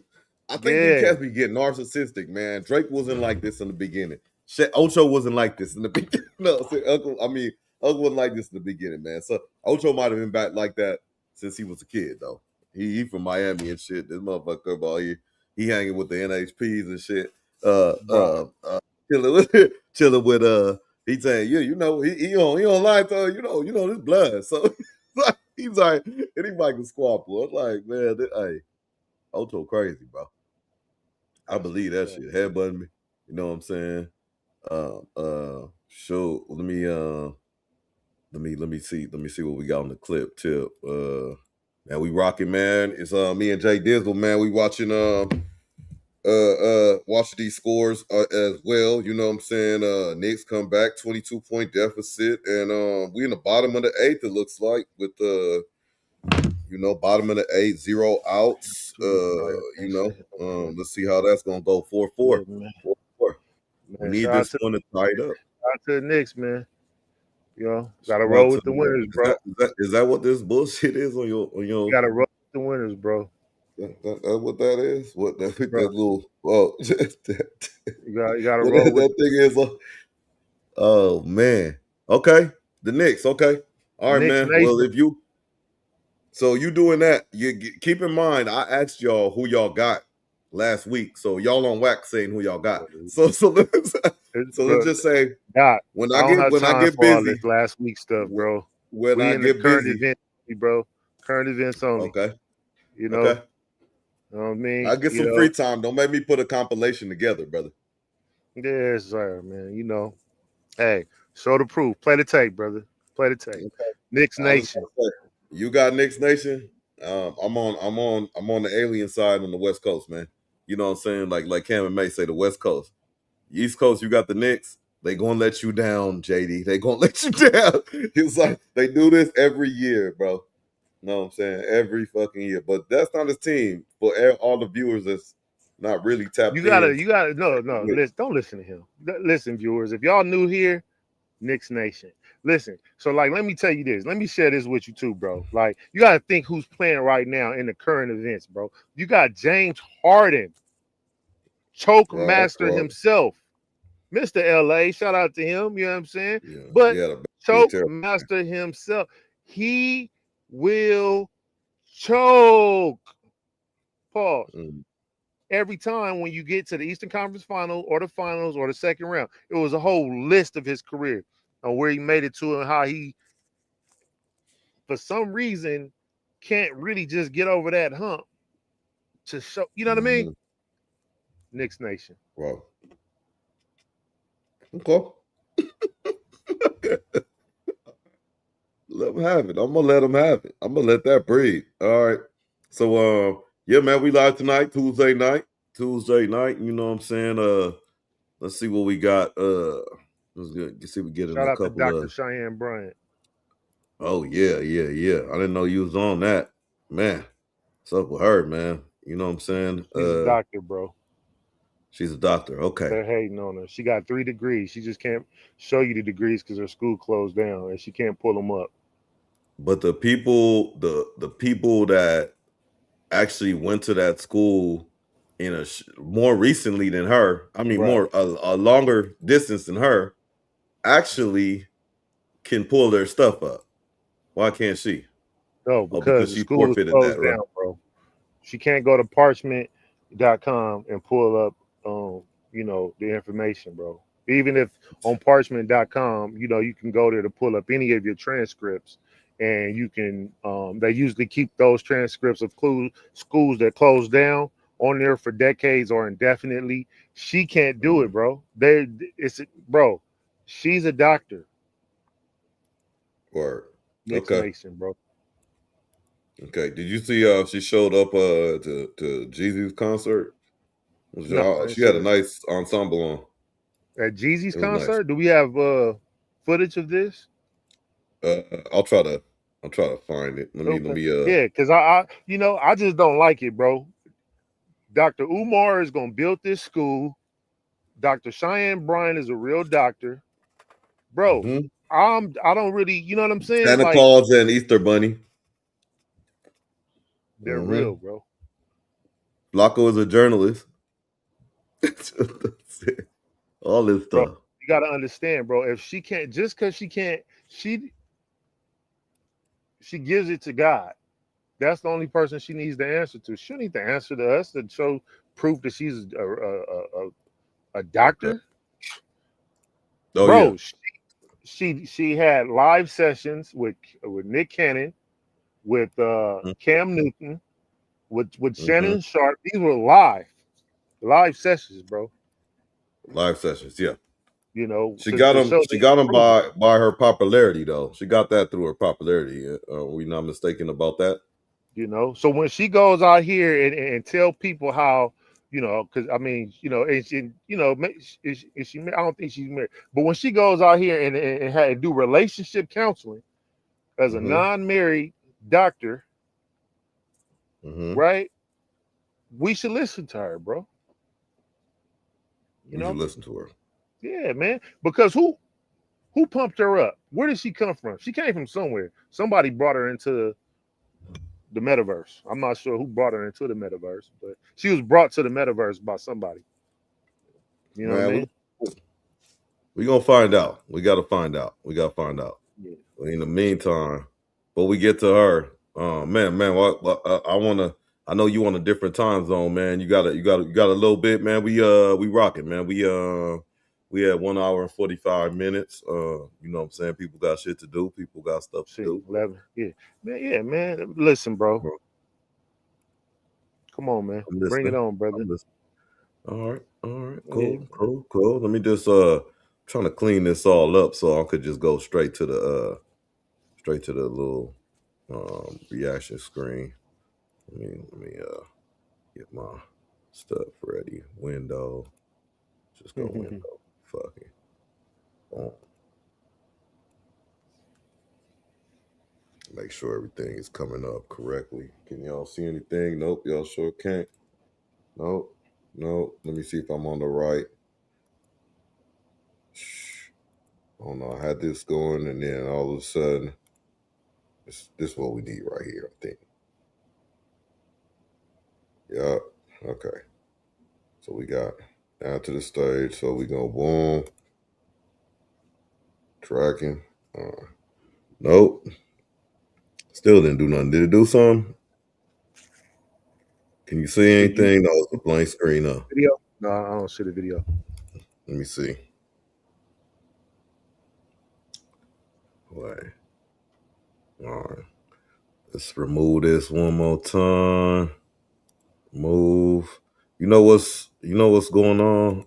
Let me bring this up as a tab. Take this down. All right. Stop sharing. All right. Present. Share screen. Let's go entire screen. Let's go. Want to go here. See if they'll give it to me. No. I still see Jay Dizzle. Damn. What's going on? All right, y'all. Hold on.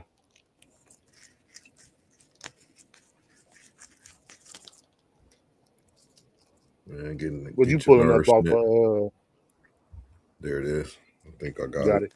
Instagram. Mm-hmm. Still ain't got it. Oh, no, there you go. All right, we ain't gonna go that full extra shit. I already seen that shit. We already told you about the Mace shit. You know what I'm saying? We got that. You know what I'm saying? That's McGlover. Boom. I'm just going over what we covered. Did you see this man with this is speaking of Club Shay Shay with what she said about Jack Harlow, Sukiana? Nah, shout out Sukiana. Shout out Sukiana. She pregnant. I don't like that hat. That's just a hat, Suki. Nah, he got me fucked up. Yeah, don't trust me by him. Yeah, Jack gotta get maced. He got me fucked up.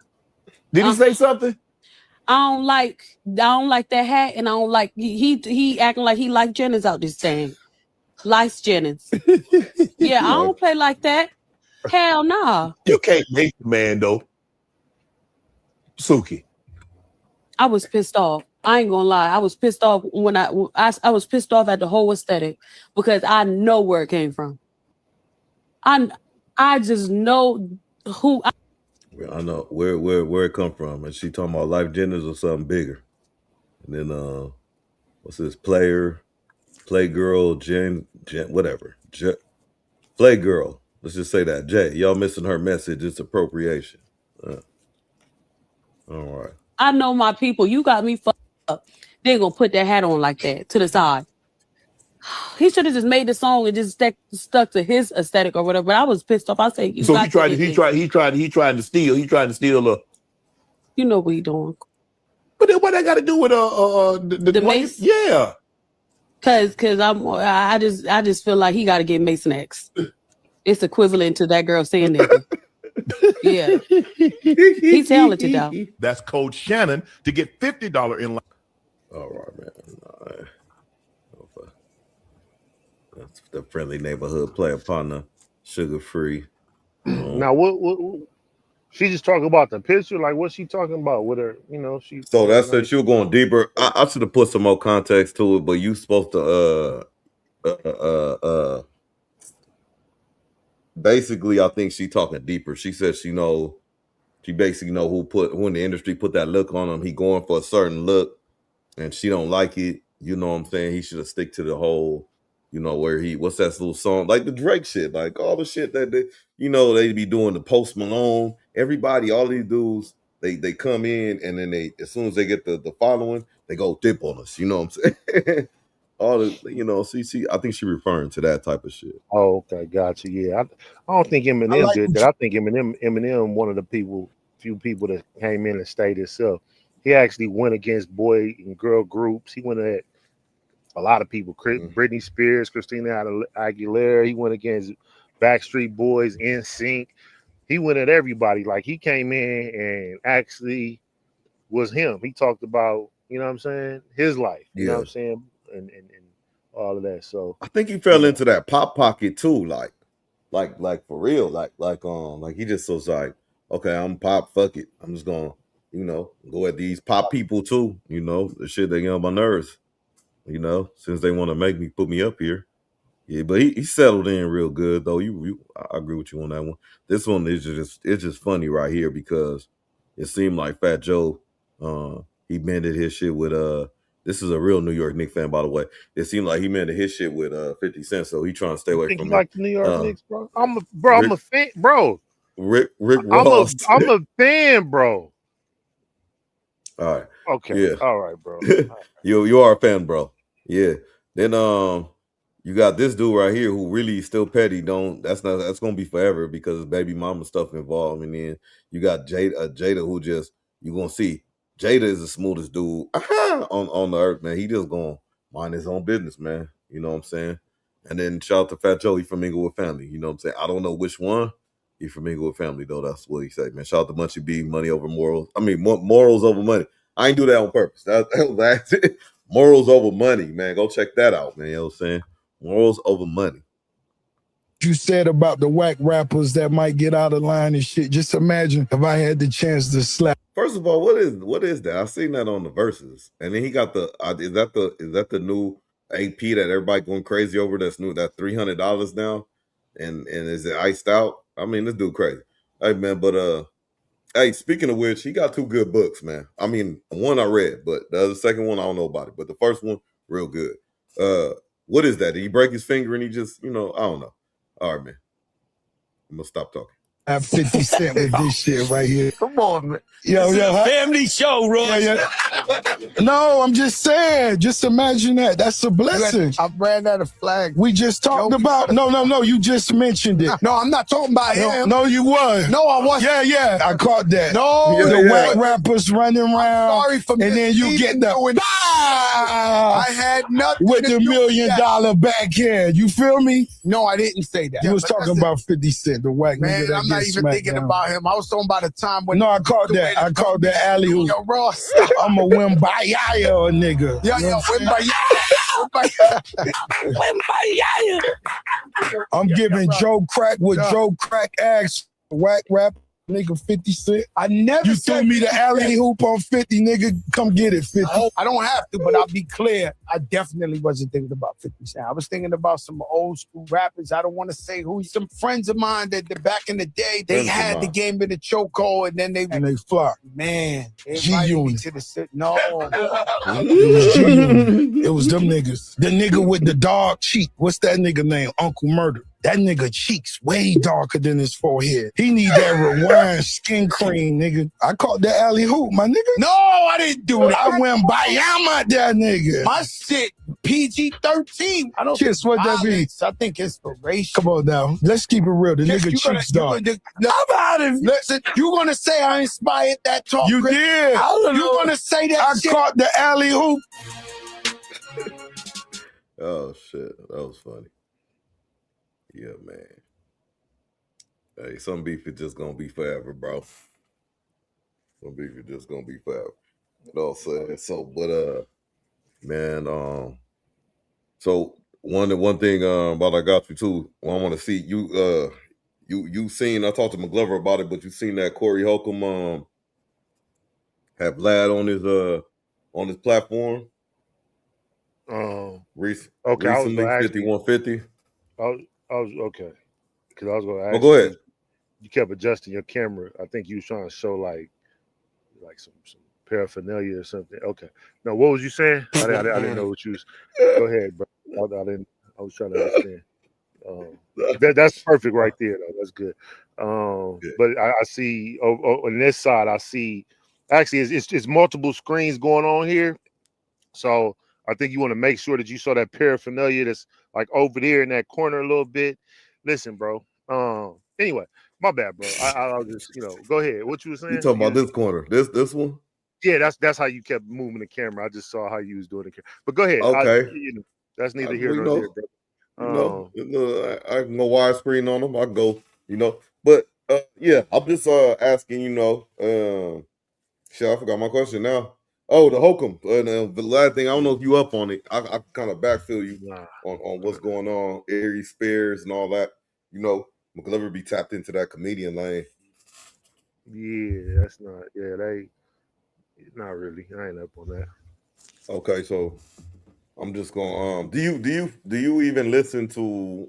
I ain't gonna say fuck with, but do you follow a little bit Corey Holcomb? You familiar with him? I should say. I know you're familiar with Vlad. Okay, so Corey Holcomb been in like kind of like a bad light for recently. He think he hit But a talking woman about Dr. allegedly. Cheyenne Bryant and saying she wasn't a doctor or something else. Man, he was talking Okay. about that too. You know what? We're gonna stay there. We're gonna stay there. That's a topic too. Cheyenne Bryant. Now, let's just start there. Was We he gonna one of go the first there. people to say that she wasn't a doctor? Oh yeah, they had some kind of problem, and then he was like, yeah. But he couldn't prove it. He couldn't prove it. He just go off what people say a lot. You know what I'm saying? He go off what people say a lot. Oh, that's tricky, man. You can't really be going off of what people say. That's hearsay, man. Yeah, he went. They told Flacco was a pedophile, and he ran with that, and it was like inaccurate. But Somebody it was else actually said that too. family. That he was poetic federal, but I don't know. Yeah. I'm losing my. Oh yeah. Let me see. Dr. Cheyenne Bryant, right? We gonna start this off. Young Jeezy concert. Man.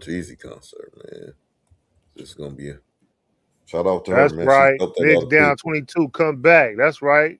Gabriel in the chat. Knicks Nation. Let's go, y'all. Oh, Knicks Nation. Shout out Patrick Ewing. All right, y'all. No offense. This is public. This is public. Come on, man. Can we? Are we not going to acknowledge the chat tonight, bro? Like, go Knicks, go, bro. So that's Jeezy. That's the Jeezy concert. So that was for you, Jay-Z. I mean Jay-Z. JD, Oh, you my caught bad. that? I'm sorry. Go ahead. I was looking at the chat. You can bring it back. Okay. Yeah, the chat. I don't see nothing in the chat. Oh, okay. Oh, Wafula, man. What's good, Wafula, man? That's a real Nick fan right there, man. Red Bottoms in the chat, man. Red Bottoms in the chat. You know what I'm saying? Knicks come back. Yeah, man. Shout out Brunson, man. That's a real Nick fan. We could talk about it now. You know what I'm saying? Hey, all of a sudden, man, we got people from Hoover and all this stuff. You know what I'm saying? It's crazy. It's crazy. It's crazy, bro. All right, but I'm not gonna go bro. neither here or there with Shout that. out So Josh, man. Shout out Josh Smith, man. Stephen A. nephew, man. You know. Yeah, we saw how she looked on what's that called? This is a damn show. The Jeezy concert. So we moving on from there. We're gonna rotate over to I need to go. Boom. Let's find where she got low key exposed. Now, I think Poetic Flacco, man. I think he did a good little. Let's just see, man. Let's just see. Is Dr. Cheyenne. How you spell her name? There you go. Is this really her name? A real doctor, man. Let's see who comes up, man. We'll give somebody some clout, man, real quick on the reaction tip. Man, I don't want to. Man, should we go say, do Dr. Lies just changed everything? That's 2 weeks ago. Let's just get some. That's 9 months ago. Man, this is a year ago. Dr. Brian isn't a real doctor, man. Oh, man.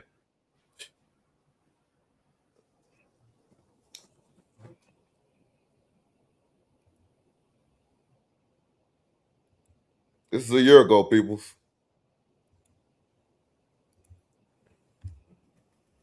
You can't hear it.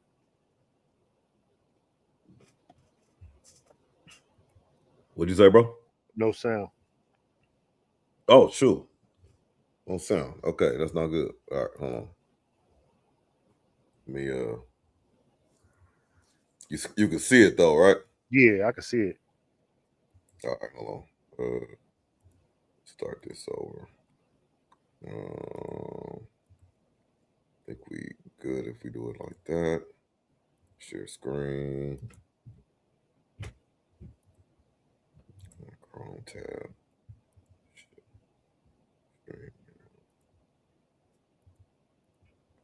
All right. See this come up. You don't see nothing now though, huh? No. All right, hold on. This is what I'm gonna have to do. Do remove this. Stop. Share. Entire screen. Let's do that.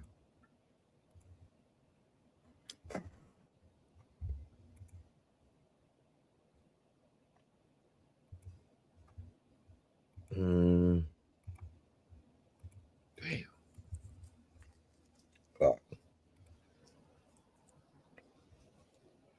We on YouTube.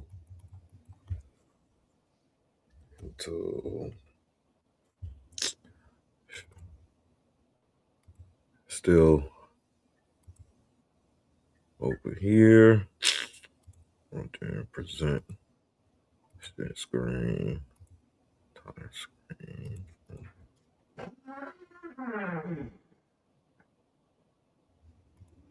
All right, let me see if I get to the last one I just had. Dr. Cheyenne really down there, blah, blah, blah. Go down here. What? Wasn't it, oh, right here.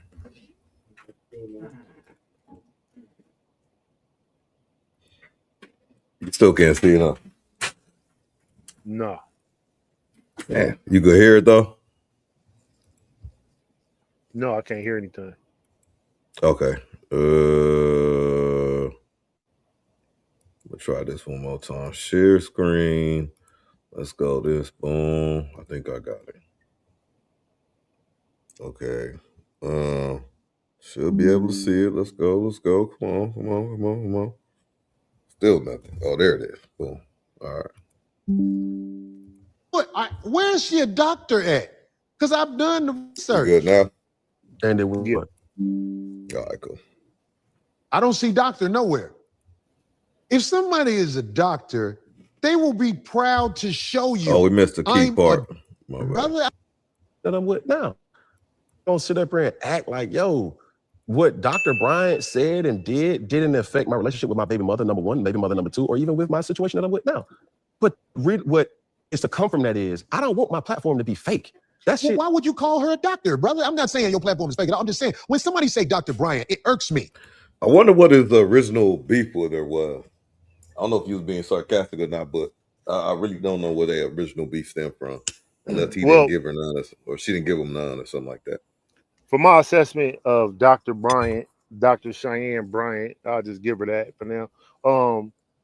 You know, she remember maybe 2 or 3 lives ago when I was speaking on certain topics, and then you was like, man, hey, bro, for you to be this or that, man, you got a lot of information on that particular topic, right?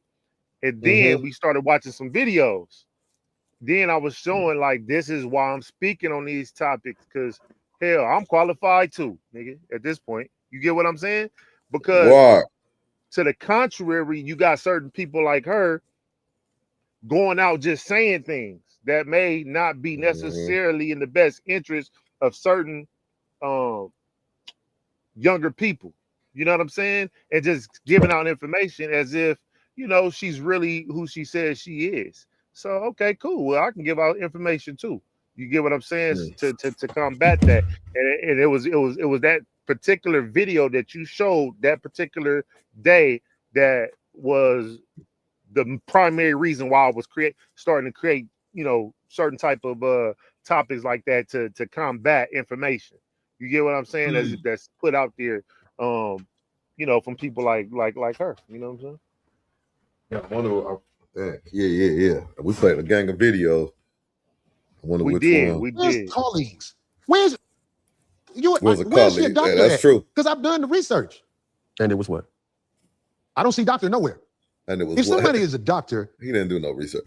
Hey, respectfully, Corey Holcomb. And Corey Holcomb is kind of funny. Sometimes. So, hey, with that being said, I don't know where the original beef stem from. But I'm gonna ask this question. It don't need to be answered right now. It could be answered in the chat. Don't need to be answered right now. But if she's not a doctor, hold on. Did you?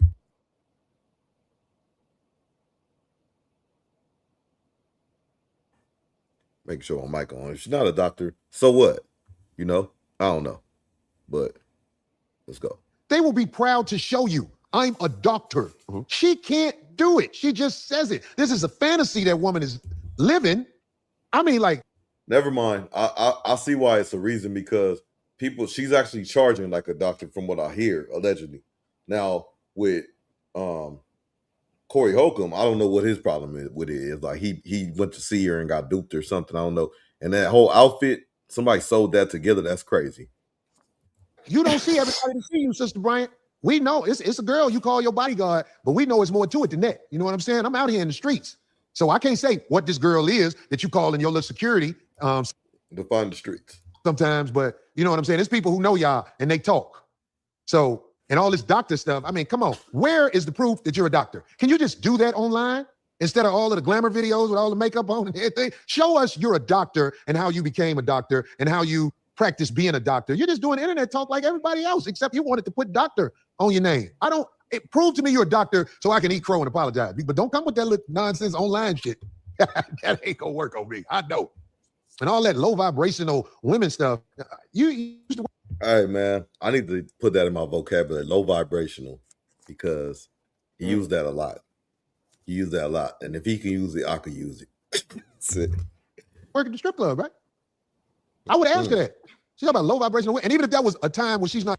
I don't think I think that's a chance that she possibly worked in the strip club before. I think that's a chance. What do you think, JD? Possibly. Yeah, might be out there. She looks Who like knows? she.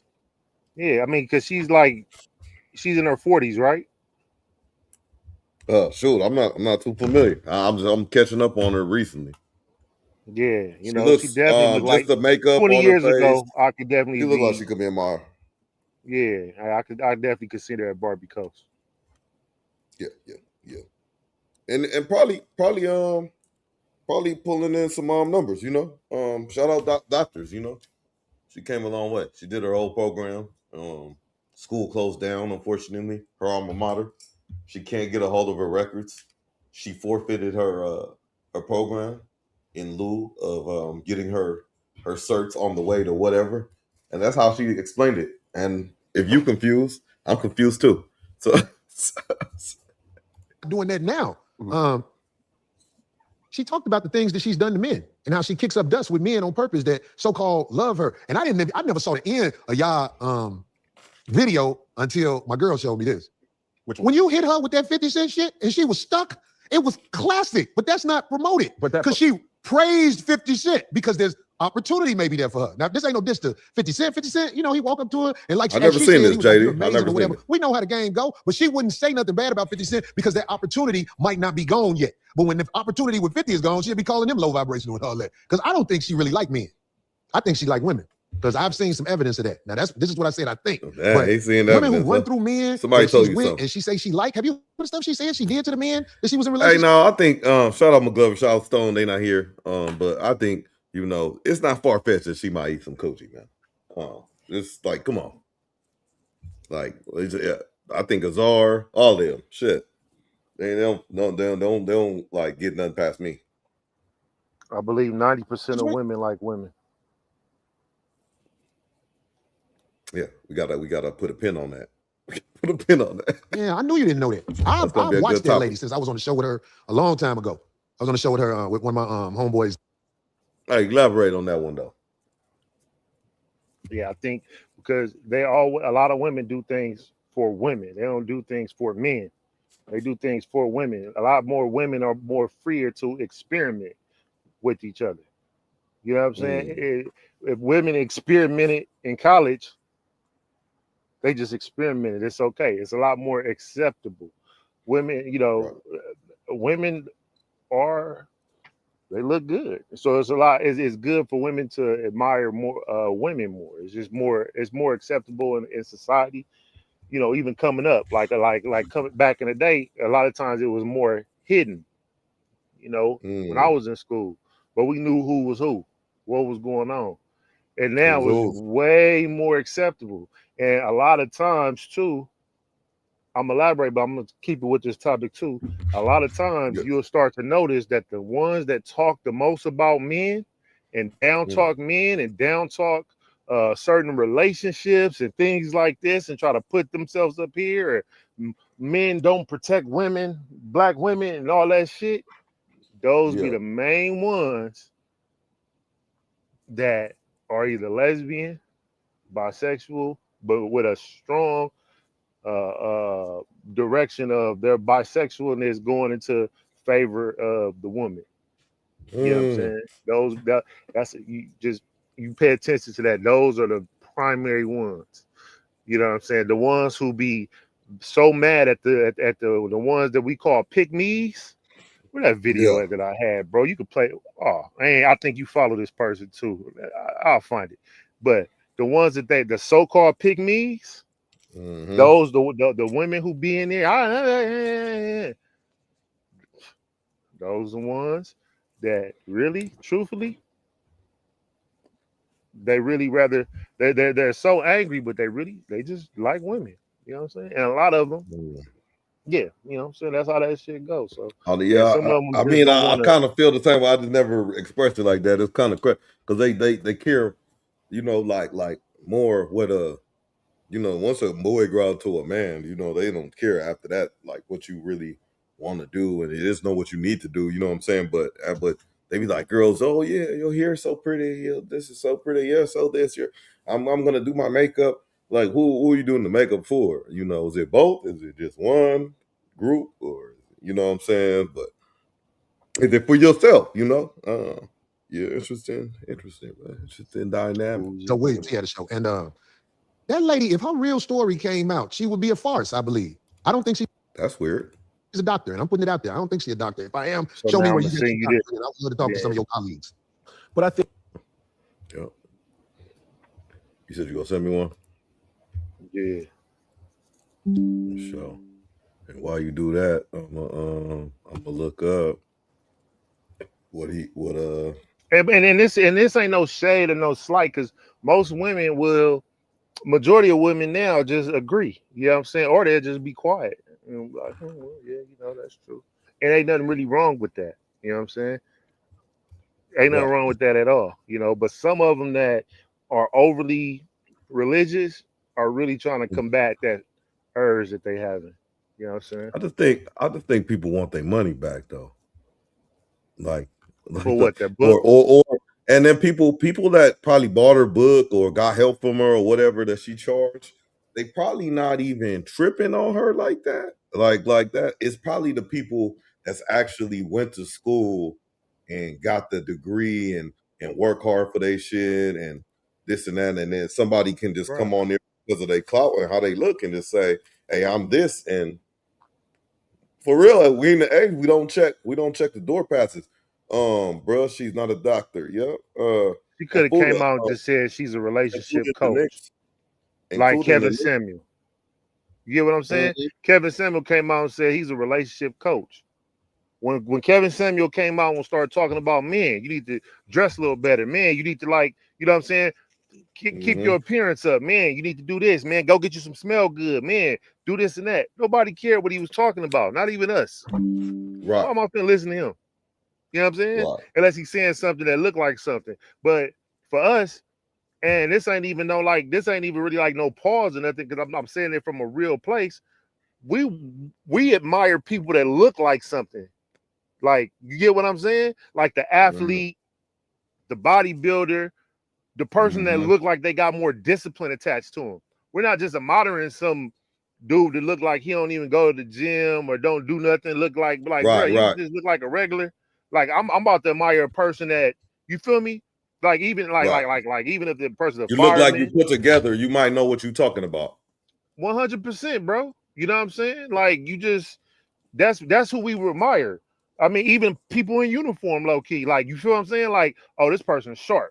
Let me hear what they talking about. Not just some dude just sitting there, just, you feel me? You got to look like something for us to really pay attention to you. You get what I'm saying? Right. So so that's just how that goes, bro. You know what I'm saying? But then when he switched his role and then he started talking to the ladies, it's kind of like, oh, okay, like, let me listen to what bro's saying. He started getting a little bit more sharper. His setup started becoming a little bit more entertaining, like, and how he's coming at him. He coming at him sharp. but they need to hear this, and that's why they calling, because they know they need to hear this. That's why that's why the one that went viral is like, you're average at best. That hit so many of them to where they had to spread the word like wildfire. I can't believe this man just said this. I can't believe he just told the truth like this on the internet. Girl, y'all see this? Yeah. Yeah, so you know what I'm saying? But the one I just sent you, I just seen a couple of her clips, bro, and I'm like, oh yeah, this is they gonna label her a pig me, bro. You know what I'm saying? But what she's saying is factual, some factual information. Now it's always a balance of things. You get what I'm saying? So it's not like all wise, right, and exact. But what I'm saying is, she's the type that's labeled a pig me, but at the same time, she's married. Dr. Cheyenne Bryant, right?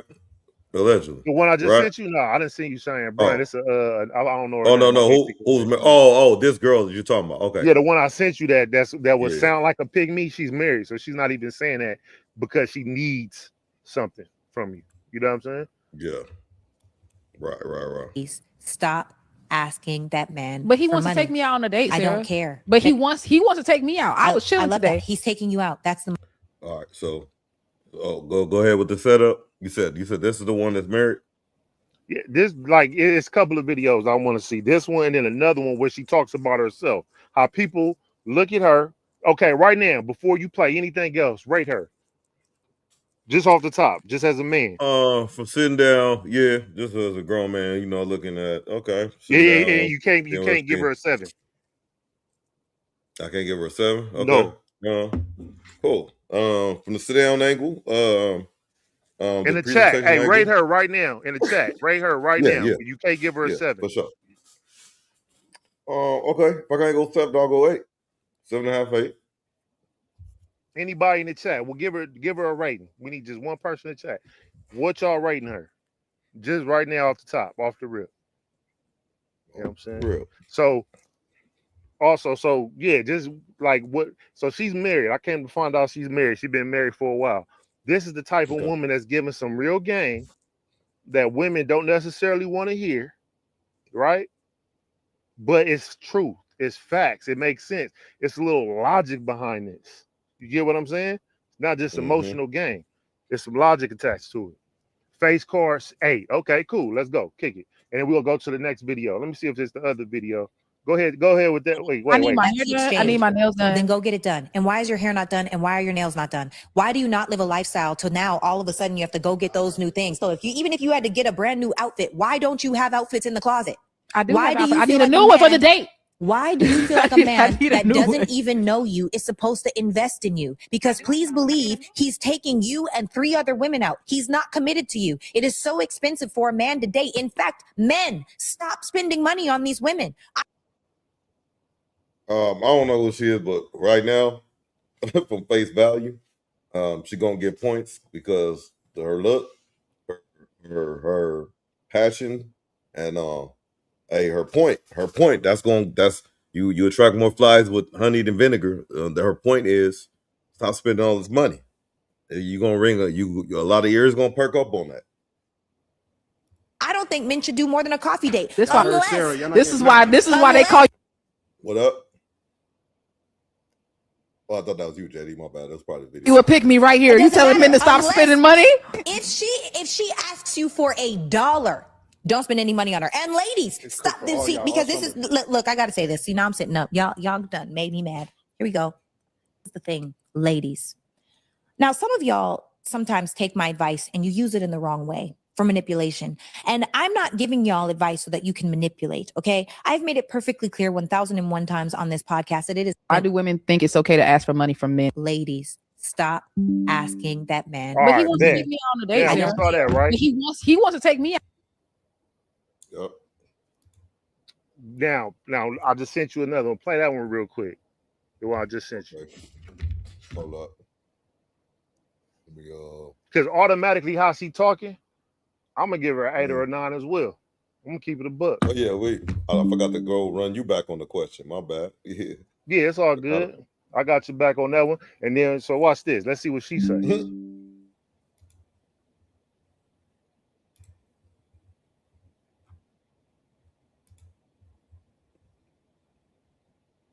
You give no hope for the ones that think that they're not as pretty as you. I just want to let you know. Sarah, you got to think about the women who look at you and aspire to have any level of success that you have, and they hear you say that you are a 6. They like, damn, I don't got no hope for me. Like that's insane. They don't put in the work. And that's a valid point. So let me just for the slow people and for myself, she rated herself as a 6. Yeah, you can put the other person set an 8 on the screen too if you want to. Yeah, she rated herself as a 6. Mm-hmm. Yeah, and I see she looked like she either really in shape or she got an eating disorder, so might take her down for me a little bit. You need to have your nutrition up. What I would say to those women is do the things that level out the playing field. Make sure you're getting your nails done, your hair done. You're doing the best with your genetic potential. You're fit for whatever that looks like for you. It doesn't mean you got to be skinny. It just means best for your genetic potential. Make sure that you are kind, you are nurturing, you do have a sense of humor, because there are plenty of women that are not astoundingly beautiful that have great husbands that love them down. I am one of them. I am not astoundingly beautiful. And honestly, if I didn't have this energy, y'all probably wouldn't. That's probably a big part of it. Because you know me, that might be why you're like, oh, you're an 8, because I know how to make people feel good. I pull it out of them. I'm going to edify whoever I'm with. Like, there are things about me that probably make you think that I'm just beautiful. But aesthetically, if you line me up, you get some Brazilians, you get some Italians, you get some Africans, people from Kenya. Oh my God. Guyanese people. There's so many women when you look at them and it's just like everything is just, y'all blow me out the water on my best day. And I'm okay with that, because guess what? I'm still married. I'm still married, and I'm married to the man that everybody tried to lock down and couldn't. That's real. I'm still married to the man that has all the things. He passes up all of the 6s, passes all of them up. It's okay for you not to be the most beautiful woman. How are you leveling out the playing field? You need no hope for the ones that think that they're not as pretty as you. I just want to let you. This right, and this right here is real raw game coming from a woman that's married.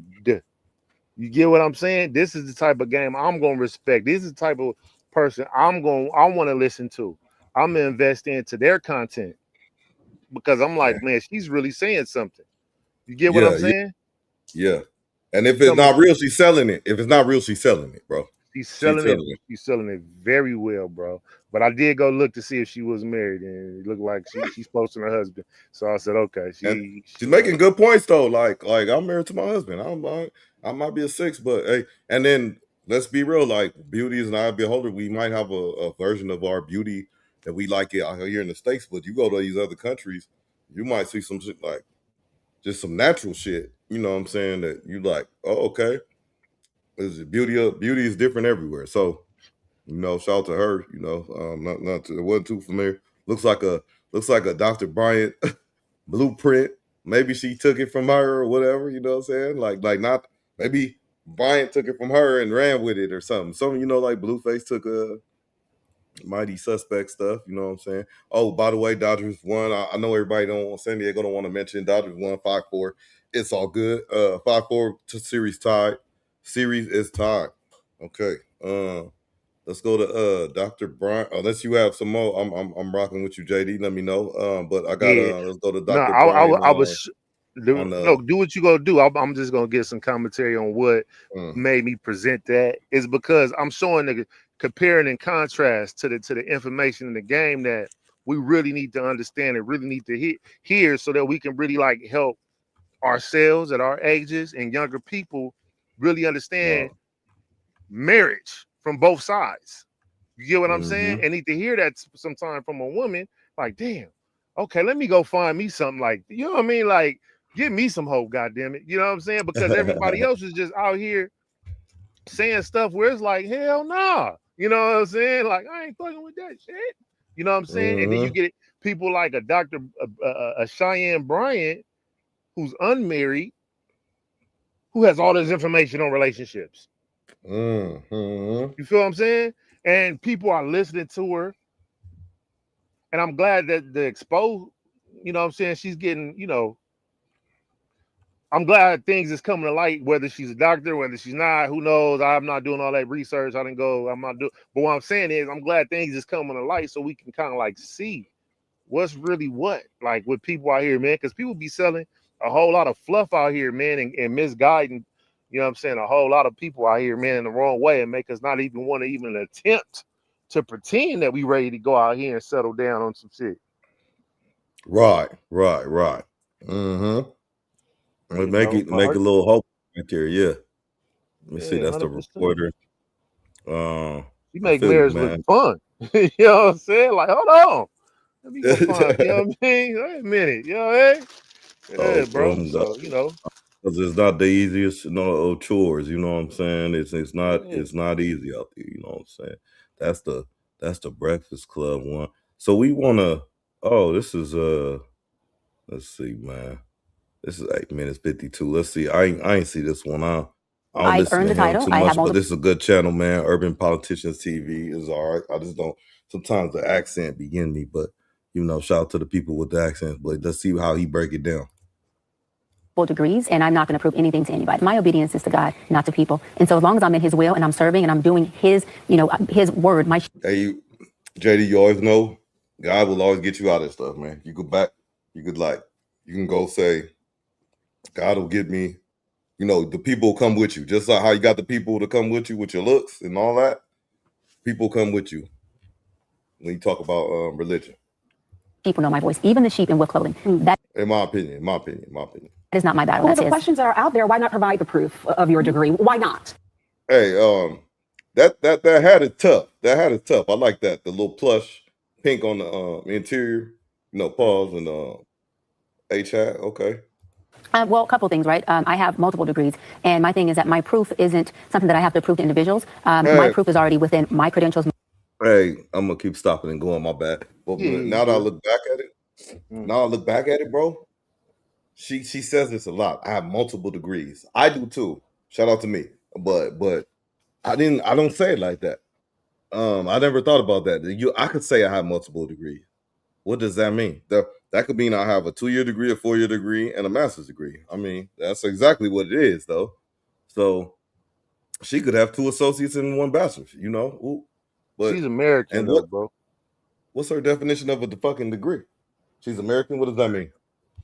I was just going back to what I did last week on the Miles of Mindset. You know what I'm saying? Mm-hmm. Like, when you're American and you have it, you gotta, you know what I'm saying? But you know what I'm saying, for like the other ones to come, you know what I mean? Like cultures, it's different given, cultures, that's it's normal. expected.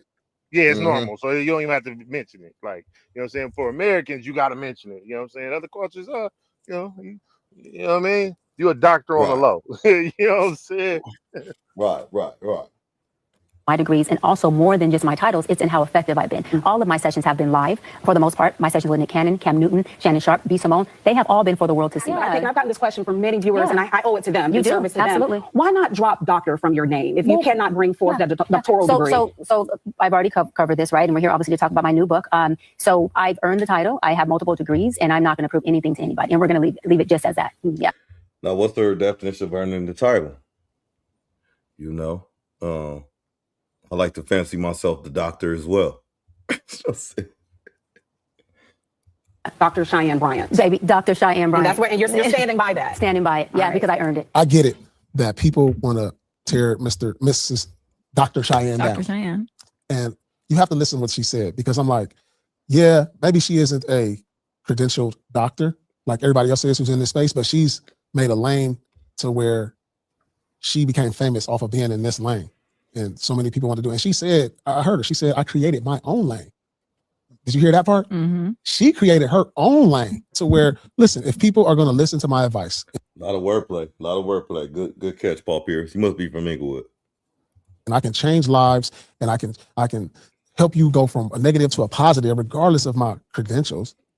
Do I have to go to school to be qualified? Like, people feel like you got to go to school to be qualified to be at a certain level. And I get it. Like if I feel like. Deals with what you think. My personal opinion, certain things you have to go to school to be qualified. So that's going null and void Paul's scenario. But the other thing is the question I would ask you is: do you think all traits and skills and need school, or can you just have home training, or on a job, on the site type training?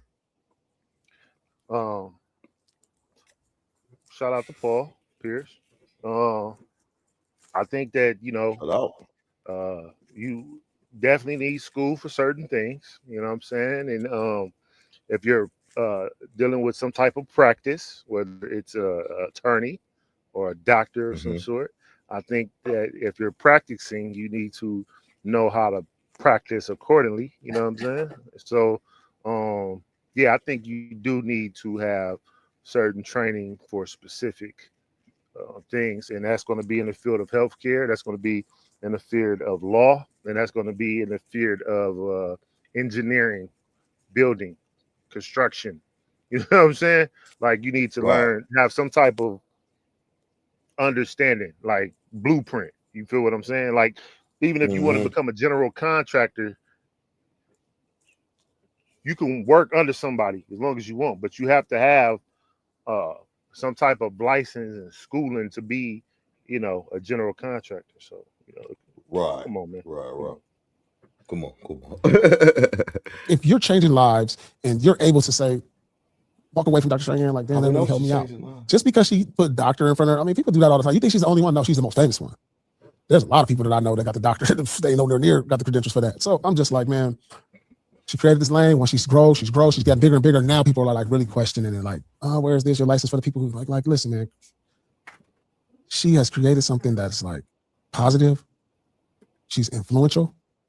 And to some degree, she knows what she's talking about, because these people who go to school that become doctors in intellect and conversation to where you're a psychologist and you can do things, therapists and all these things to get the doctorate. Just because you went about a book, that don't mean she's less qualified. She did it a different way. But she's saying she does have her doctorate in herself. Yeah, but like people questioning if she don't. Even if she don't, and if she can't prove it, if she changing lives, is what I'm saying. Oh, yo, it's Big Ant, the spokesman, man. We back. Another edition of Urban Politicians TV, UPTV. Paul want to hit. Pivot at all times, man. Had to come tap in, and I had a link in the description where you can watch the clips in the beginning in full and from the Marissa Mitchell show, and also Paul Pierce with The Truth at the Dark. As Cheyenne Bryant name has came up, and man, it's been a real long week for her on the internet. After she made that first appearance on the Breakfast Club, DJ Envy told her right there in her face, it's supposed to be alone. They finna kill you, because she said she don't have the documented proof of her being an actual doctor, and she said she's not finna prove it to nobody, and she ain't finna she shouldn't have to prove it to nobody. She broke down what happened with the school, supposedly. I knew the internet would get to work in real time. Go looking it up, and you can go type it on YouTube, and it's gonna pop up a bunch of YouTubers. They gonna go do the real search. Paul want to hit, bro. Get on the internet, and they want to call you a grifter if that's what you pushing right. You said what? Paul want to hit, man. What he was talking about. Why does she have he's trying to see. Yeah, he's trying to save, keep that window open, huh? Yeah, exactly. She was a guest. She was. Remember, if you remember, bro, he got at her like, you remember when she was on the show? Vaguely. Go back to that. And that's just what that is. All right, we're gonna put all this together. Hold on. So, doctor, because he talking to you don't even have to. Well, I mean, she made a lane for herself, and she, she's doing good. Paul, what are you talking about, bro? Yeah. He trying to keep get that call like, was defender. You know what I'm saying? Yeah, you get that call like, oh yeah, I don't know why they treating you like that right now. You want to come over? Yeah. Wait. Ooh, man, let's do this one first, then. What I'm saying is, at 42, when I get pregnant, which is this year, right? Manifest with me, Paul. I love you. When I get pregnant, and she didn't do it, 42. By the way. So let's what was this interview last year? This was what I'm saying is, at 42, when I get pregnant, which is this year, right? Manifest with me, Paul. I love you. But this was this close to a year ago. When I get pregnant, so she's an 80s baby. 42, and not leaving my husband. Hold on. Because I'm making a commitment, not just to him, but to these babies, that we will have. No, she's a nice looking woman, but for 42, 41 right here, like, I think she could pass a 50 too. Yeah, like a good looking 50. Like,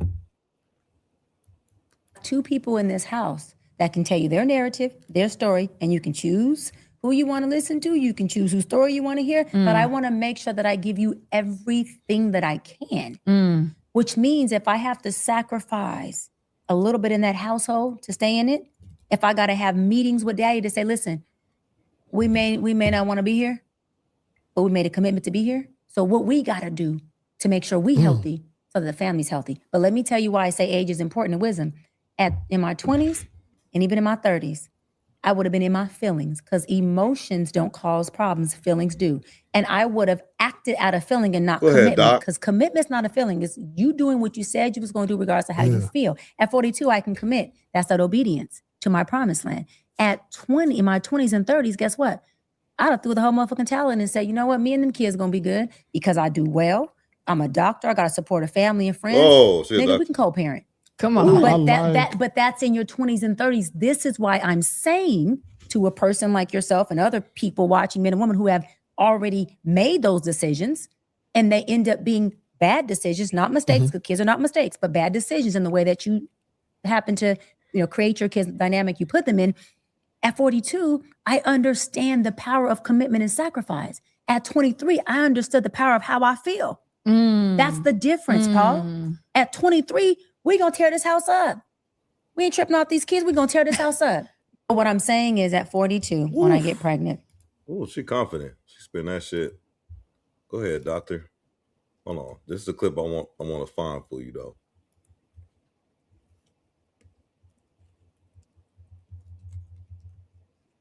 Let's see, man. I want to hear what his response was sounding kind of interesting. What he was about to say. Man, people hating. That's one day ago. This 10 months ago. Sure. Why are you single? Oh, I think this is it. Man. They're like, hold on, what's going on with you? This is about you. You done flipped the script on us. We over here. Verse uno. Man, you sure did. Oh man, I really don't want to hear Anton Daniels. No offense. Let me see if I can find. Damn. Let me see. Hold on. Why are you single? Maybe? Shit. Let's see. I'm just about to go to the whole episode, bro. Because you're what? 47? Right. So which means he no longer an unk. Which means you no longer an unk, you a papa. That means you a cook papa. You are no longer an unk. To wine and dine and prepare the table for the cooked meat. They do. Trust me. The motor men sitting back with papa stands like you with their glass in their hand saying, when you gonna serve daddy? When you gonna serve me? Make daddy a sandwich. Make daddy a sandwich. You pregnant? I was like, did we get an exclusive? Are you pregnant? No, I took my IUD out about a month ago so that I can. Okay. Congrats. I What love is that? that. The eggs? The IUD is like, You took the eggs out? no. The freezer? I have one guy that I have Oh, dated she's off and got her. on Yeah, we for got 5 her. years. We got her. We dated for 5 years off and So on. you was his work for 5 years? You been his work? You Absolutely. still his work? We working together. So the D is good. Oh, Let's keep it. I mean, it's like, dude, let's he let's put keep it on real. his red pajamas and feel like he's supposed to get spicy This is tonight. clear. There's good men out there that women are not receptive to because their own barriers, issues, and traumas that y'all got to work through. I don't know if she should be a therapist or a pimp. He called it early. Let me see if I can find that part, though. I.e., take your time that you're going to hit the rock just because some outside chatter told you that you, the mother who is filing for divorce, you can do this. So if it was healthy, but if it was, you got to get and express my, like, with you when you're kissing me. What I'm saying is, what is that? Then that woman doesn't know how to do that. On top, I'm gonna get my on your child's birthday, and I'm not saying there's gonna be a part of me that may look selfish because I gotta put these kids in a priority position somewhere, For sure. right? And wherever they go into those spaces, baby, you can't go. And the kids are before the woman, you would say? No. But watch this. So in let's just say you and So Paul she married. said she took her IED out to get pregnant. So that means that she's with somebody. That's what I'm saying. But in here, I wish I could find the part. But basically, in the front, he asked her, like, "Hey, is it you or like you got some work?" He was like, "We working on it." Like she basically said she not tied down to anybody. Damn, I wish I knew they don't got chapters though. Let me see if they got in the comments. We putting this little Yeah, man, that shit timestamp. wild, bro. Like, one thing about content creators, influencers, when you creating content and you becoming an influencer and things like that, and you put some stuff out there that can become questionable, it lives forever, and people can always double back and come back to it, if they so choose. You know what I'm saying? Especially if you are dead ass serious. You know what I'm saying? And you know what I'm saying? Right. Like you're saying, like you're a doctor, or you know what I mean? You go build a school, or like some real like serious type of, you know what I'm saying? Like if you just like bullshitting or whatever, like that's different. But if you're like standing firm on something and saying that you're this particular person or you're this particular way, and somebody could just go back and look at some old footage of like, oh, okay, they can start to break through and see through your BS in that game. Because it in the moment, a lot of stuff sounds good. And a lot of people are very good talkers. That's why he said what he said. I don't know if you this or a pimp. You know what I'm saying? Because you sound convincing like a motherfucker right now. Like, you know what I'm saying? What you saying? Right. You a madam. You know what I'm saying? And Yeah, so, I want to hate, but I can't. yeah, you know what I'm saying? So that's how I go. So, but in time, you know what I'm saying? If you care, you know what I'm saying, enough to look back, you'll be like, oh man, this person was, you know what I mean, fooling. Motherfucker had everybody fooled, you know what I'm saying? Shit like that. So, you just gotta be mindful out here, man, with these people, man, and what they be on. And the truth always gonna come to the light eventually. Anyway, it's always gonna come to the light. So why be out here lying like that? You know what I'm saying? I guess you can, unless you do, well, I say be good at it, man. A lot of these people, man, they think they good at it. For real. Shit, let me see. So let me see if we got a Dr. Cheyenne Bryant.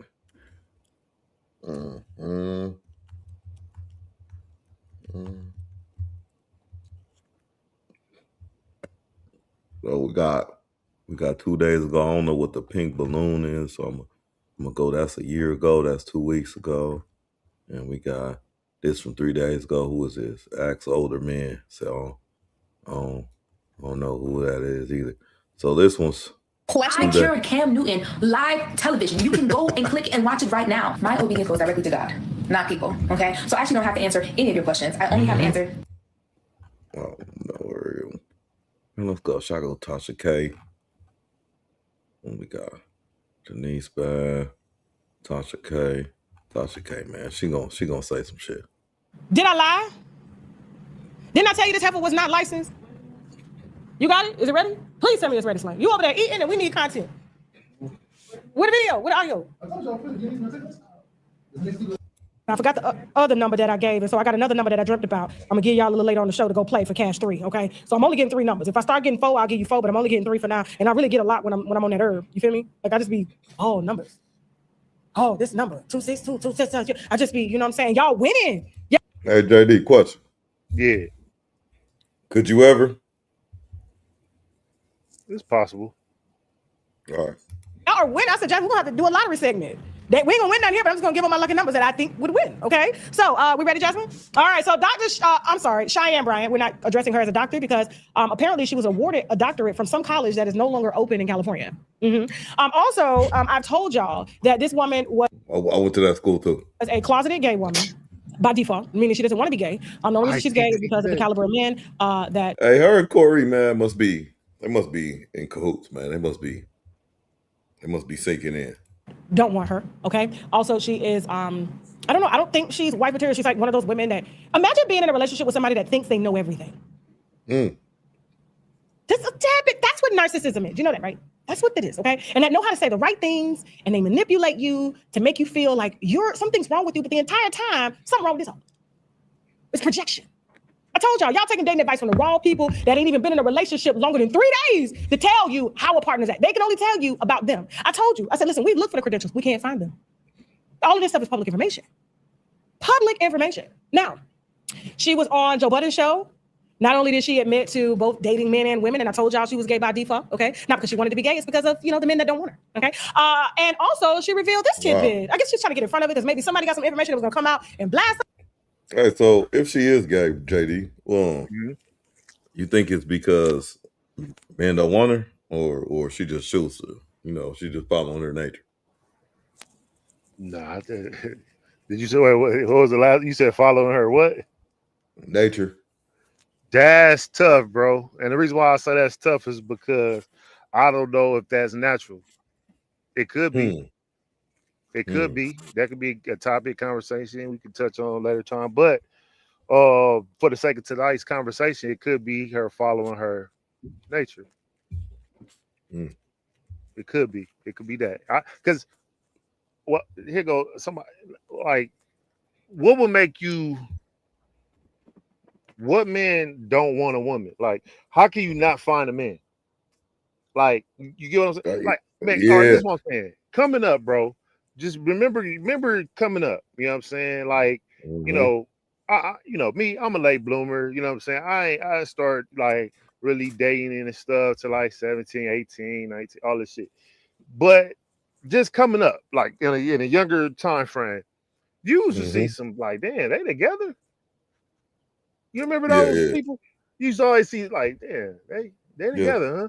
Like, you know what I'm saying? Especially if you like by yourself, because like you probably like had more girlfriends, like, you know what I'm saying? Like coming up, like had longer relationships or whatever. But like, you ever was like single and then just looked at two people that was together and was just like, damn, how they motherfuckers find it? You know what I'm saying? So what I'm saying is like people are there's somebody for you. Like, you know what I'm saying? It's who do you want? You know what I'm saying? To deal with.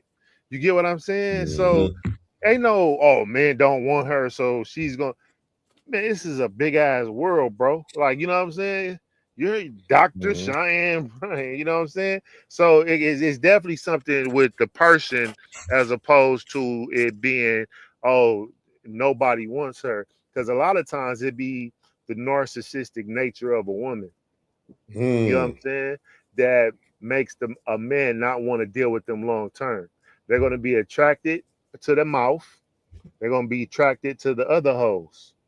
After they get those, they're ready to go because they're not going to sit up and deal with all that BS that's coming out that mouth. That mouth now is becoming a lot less attractive. And now they're going from that 8 down to a 4. You know what I'm saying? Right. Like very quickly. You know what I'm saying? So what I'm saying is that it's really unrefreshing for a woman to think that they have to be on the same level as a man. You're not. You're intelligent in all kind of other ways. You're smarter in all kind of other ways. You could do way more other things that you've been blessed with by God. You feel what I'm saying? There's a natural given, God-given talent for you that you're not tapped into because you want to be like a man. You want to be a man. That's why you want to, because you're a man. You know what I'm saying? God damn it. You know what I'm saying? And that's it. You know what I'm saying? They don't see that, or maybe that was something that was a certain way that they had to be, and they're keeping that up. For me, what I think it is when it comes to certain people, because it's just what I think is that people are not dealing with the root cause of their issue. Like with Cheyenne Bryant, Dr. Cheyenne Bryant, who we're talking about right now, she tells you in her conversations that she has mommy issues. She don't have daddy issues. She has mommy issues. So she does certain things because she still has trauma that she still uses as an excuse on why she flips out sometime and does X, Y, and Z. Somebody asked her, is she still in therapy? She said, oh yeah, I go to therapy once a week. Well, apparently it ain't working because people be wanting to go to therapy and get pacified. Therapy ain't for you to find somebody that's going to just agree with your bullshit. Therapy is for somebody that's going to challenge you and say that you're full of shit. You need to dig a little bit deeper for what you really want out of this thing. I'm not here to pacify you every week, but then some therapists just like some attorneys, just like some doctors, just like other professionals, they don't give a fuck. They just want to check. They're gonna try to put you on this drug. Here, just take this drug. You know what I'm saying? You know what I'm saying? They're gonna try to just pacify you and let time go by because they got another client in the hour, so they trying to fill up their slots so they can get paid. You see what I'm saying? So it's very important for people who are looking to seek for something to really search. Don't stop at one therapist and be like, man, I ain't therapy, ain't for me. Nigga, keep digging. Keep trying. And I'm talking about anything in life. We just talking about therapy. I'm just saying whatever you're looking for. You got to keep going. Yeah. You can't just give up. You know what I'm saying? Because you're going to find somebody that aligns so that you can be able to work with so you can resolve whatever it is you're dealing with. And I feel like people like Dr. Cheyenne Bryant, they're not ready to fully resolve and let go of those demons that they want to continue to play with. They want to stay in that lower self.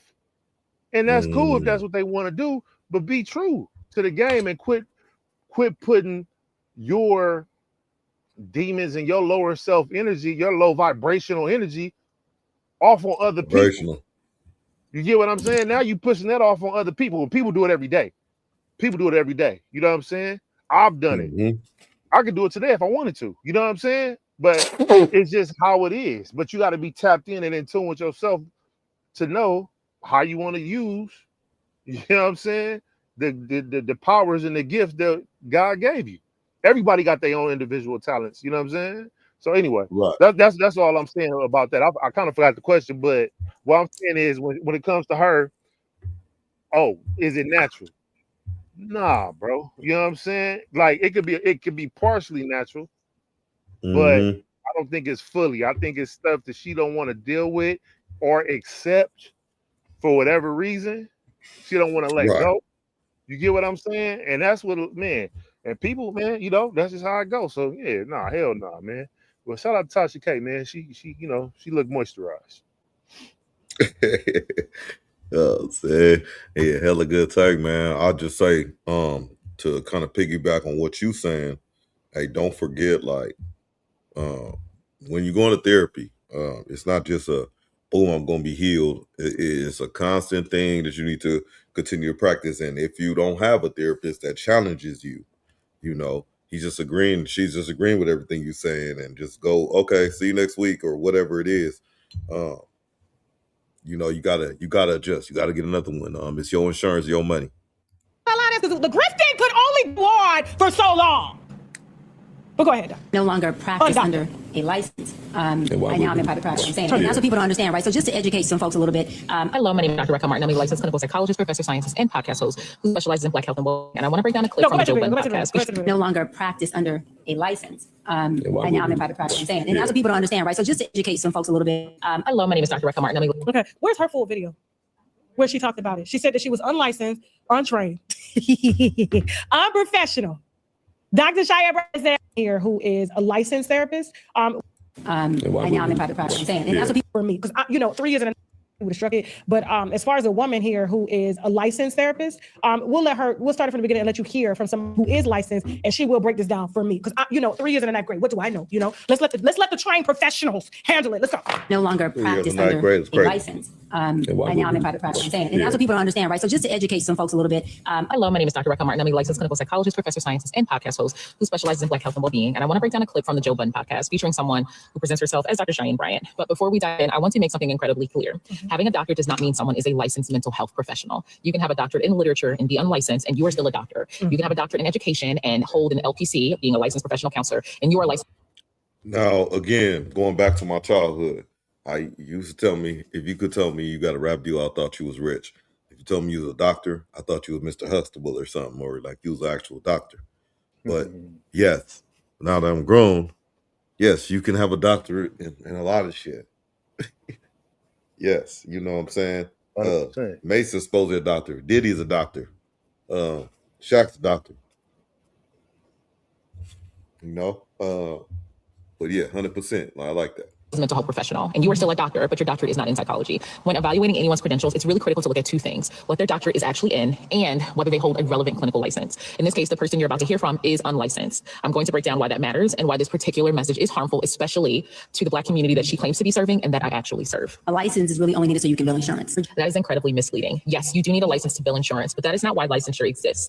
Licensure protects you. It means I have completed specific education and supervised clinical hours, passed rigorous exams, and I'm accountable to a regulatory board. If I breach confidentiality, if I cross ethical boundaries or harm you, you have somewhere to file a complaint and be sure that I'm held accountable. A license is not paperwork just for billing. It's a consumer protection. When someone drops or loses or no longer has a license, they're not solely avoiding the insurance hassle. They're also removing your recourse if something goes terribly wrong. Not binded by BBS, the behavior board science rules and regulations and ethics. And so it just opened up a whole nother, floor in industry for me. And she's also saying this like it's a good thing. I want to state something really important. Ethics codes exist to protect you from exploitation and boundary violation and providers outside of their competence. When someone celebrates being free from ethical oversight, I want you to think of that as a red flag, a flashing one. It's a warning sign because those rules exist because real harm happens when they're not in place. So celebrating that you don't have to be accountable to that should be concerning to you. As a therapist, two things: you can obviously make what you deserve, because therapy is real. We're giving everything we have in there, and we're unpacking shit, and we're helping you process through things. So it's not us sitting there with your an effective therapist saying, "Tell me more." You should be unpacking, and you should be able to take somebody and drive with them to their goal. And here's another thing.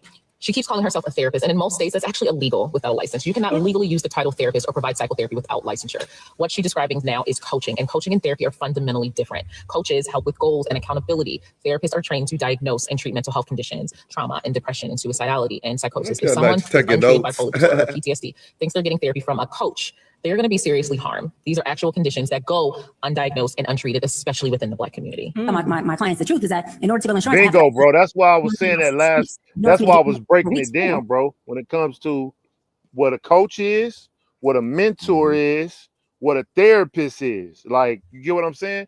Like, these people don't. They just say shit, bro. And that's my whole thing. People just saying shit. You get what I'm saying? Like, and it's like. And we just going with it, thinking all this shit is all just one. No, niggas is just saying shit, bro. I'm sorry. I be passionate about this type of shit with motherfuckers who just talk. And she just gave a prime example, like, man, this affects our community. Motherfuckers just saying shit. Like, what the fuck? No, nigga, let's define these words, man, and what the fuck this shit means. And what are we talking about? You get what I'm saying? Yeah. That's why I just fall back, because I be so, like, man, this shit is going this way, bro. Like, where are we going? What are we talking about? Man, motherfuckers just going right along with it, not even knowing what's going on, man. But shit, nigga, I can move, nigga. I'm moving over there. I'm going. Like, bro, like, slow down, calm down, man. Let's come on, man. Well, who's that? Go Doyers. Who's the Doyers? Yeah. Los Doyers. Hey, no. Anyway. Yeah. Anyway. Yeah. Not anyway. Yeah, man. You know what I'm saying? So, you know what I'm saying? So, so that right there is the primary reason why I do certain things, because they I have to, it's like I feel it in me to touch on certain topics. It ain't for everybody. Everybody got their own mission in life on what they do. Everybody, you get what I'm saying? And you got to be true to your mission, bro, and be true to yourself. Because if you're not true to yourself, whatever you do, you get what I'm saying? Whatever you do, you got to be true to that shit, bro. Like 100%. You know what I'm saying?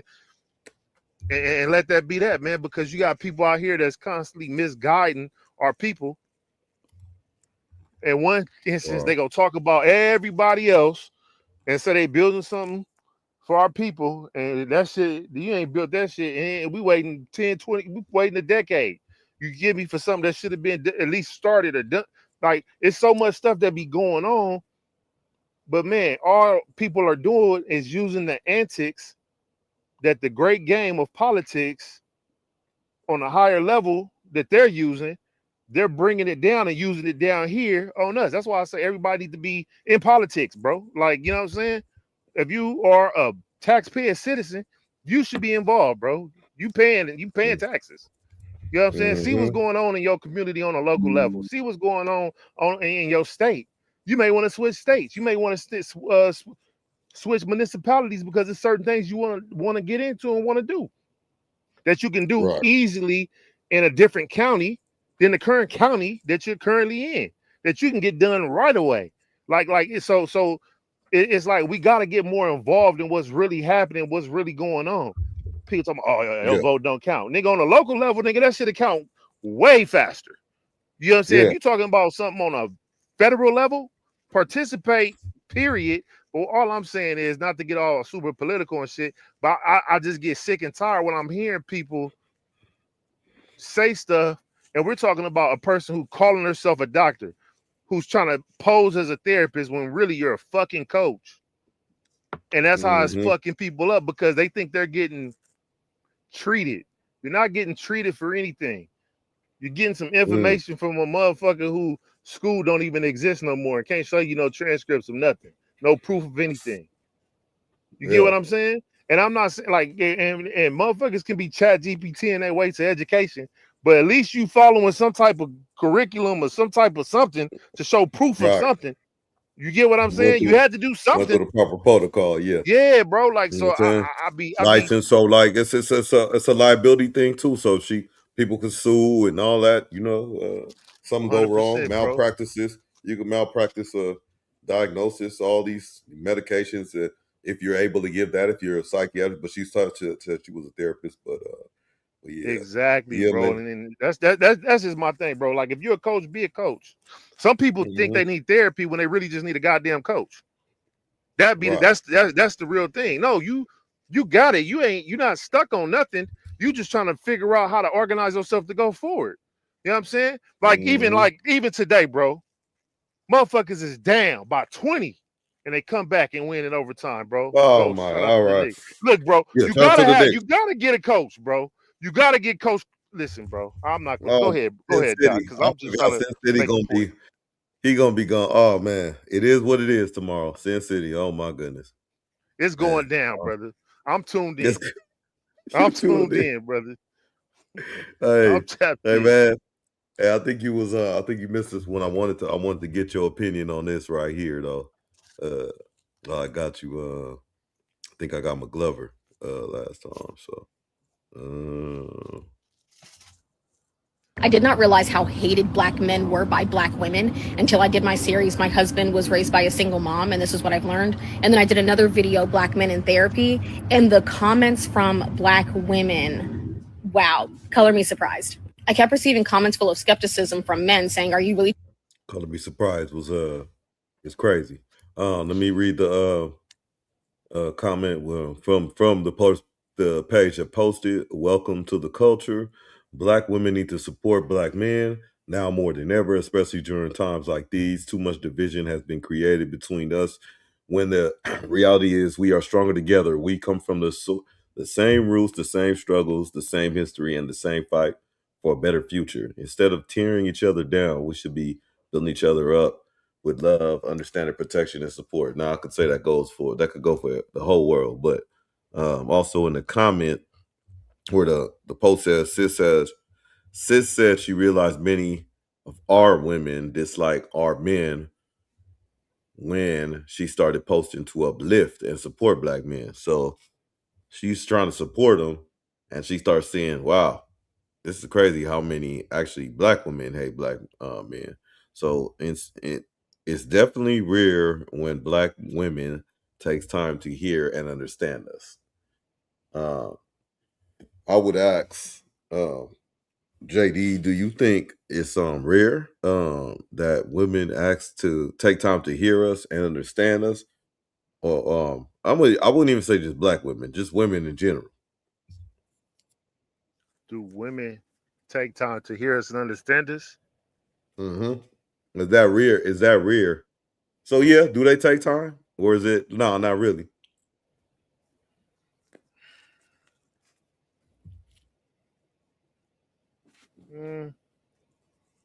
My experience, not as much as they probably should. Okay. And that can be for any reason on why they might not. Even if you take the time. But there's some out here that really do, to the best of their abilities, they do take their time. So I got to give them acknowledgement, because there's some out here that really do, that I know personally. And it could be how they was raised, who they had in their life, who they listened to coming up. even if they had made dumb decisions.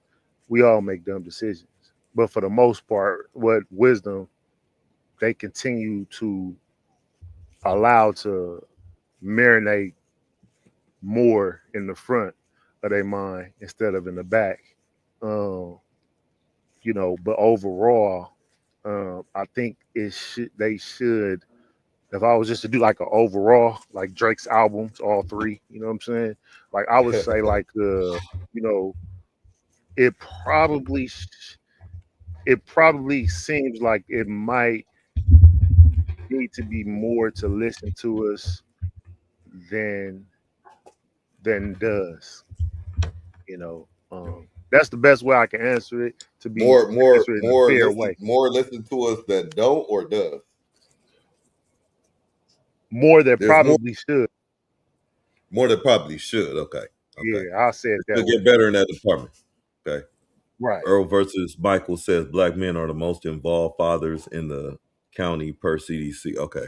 That's Really trying to give us grace? Are you really trying to understand us? And when I saw the women comment, I went, oh, wow, now it's starting to click. And it saddened me, but I now understand. And a lot of them brought up generalizations about black men creating broken homes and leaving more baby mamas and babies out there.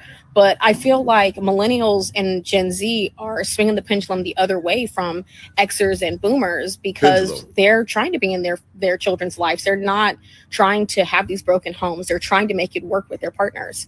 So now I understand Even comments with like that, this, bro, but like, I'm a big advocate for. Well, what's she talking about? Black men? Bro, I came up seeing my homies fighting to be in their kids' lives, where they had to fight and go. I'm going with the homies to the dang court to do transfers and shit. Like, bro, they're trying. Like, I came up with homies that really tried. Where it was like somebody was in their baby mama's ear saying, "No, put him on child support. Put him on." He ain't got nothing. And then now you got homies losing licenses and losing all this shit. I'm watching this shit as I come up. So you're saying, so this right here is saying, oh, black men don't want to be in their child's life. They're trying, but you won't allow it to. You want it to be on your terms. You get what I'm saying? And like, that's some bullshit, bro. Like, I literally seen this by multiple homies coming up, man. Even certain strangers, not necessarily strangers, but you know how you work with somebody. So like coworkers, you know what I'm saying? Right. That, you know, y'all get to talking and stuff like that, and you see it. And then I remember seeing a coworker's check. I was like, dang, bro, you working for nothing here.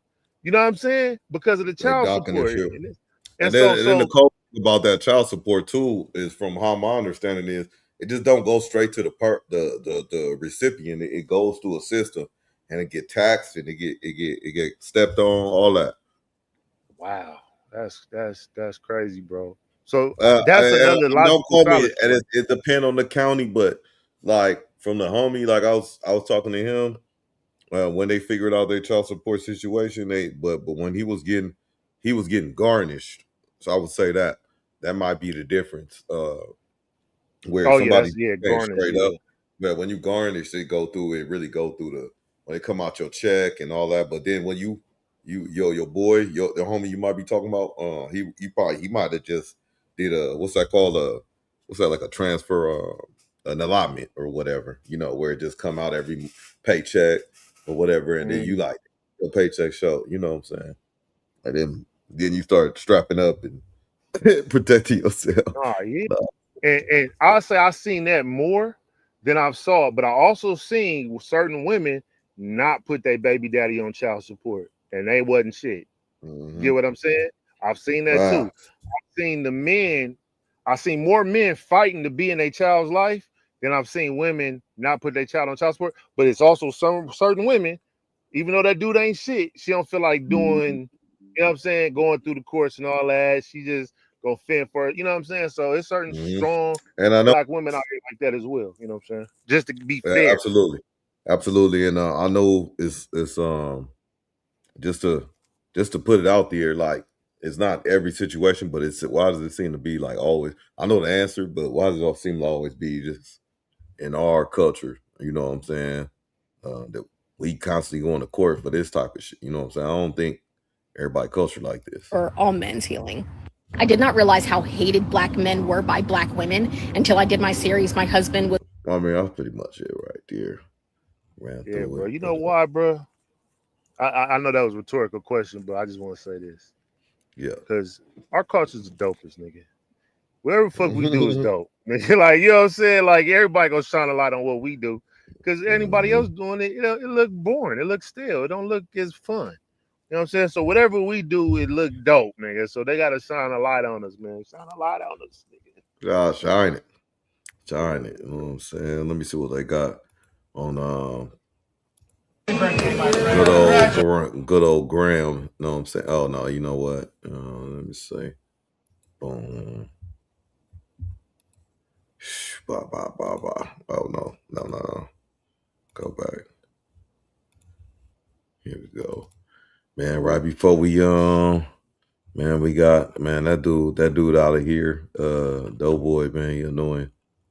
I'm trying to we done with Drake, man. We done with Chud the Builder. Man, it's kinda okay. Nothing on. Oh man, what's up with that Hefe, man? What the fuck happened to him? We gotta check this out, bro.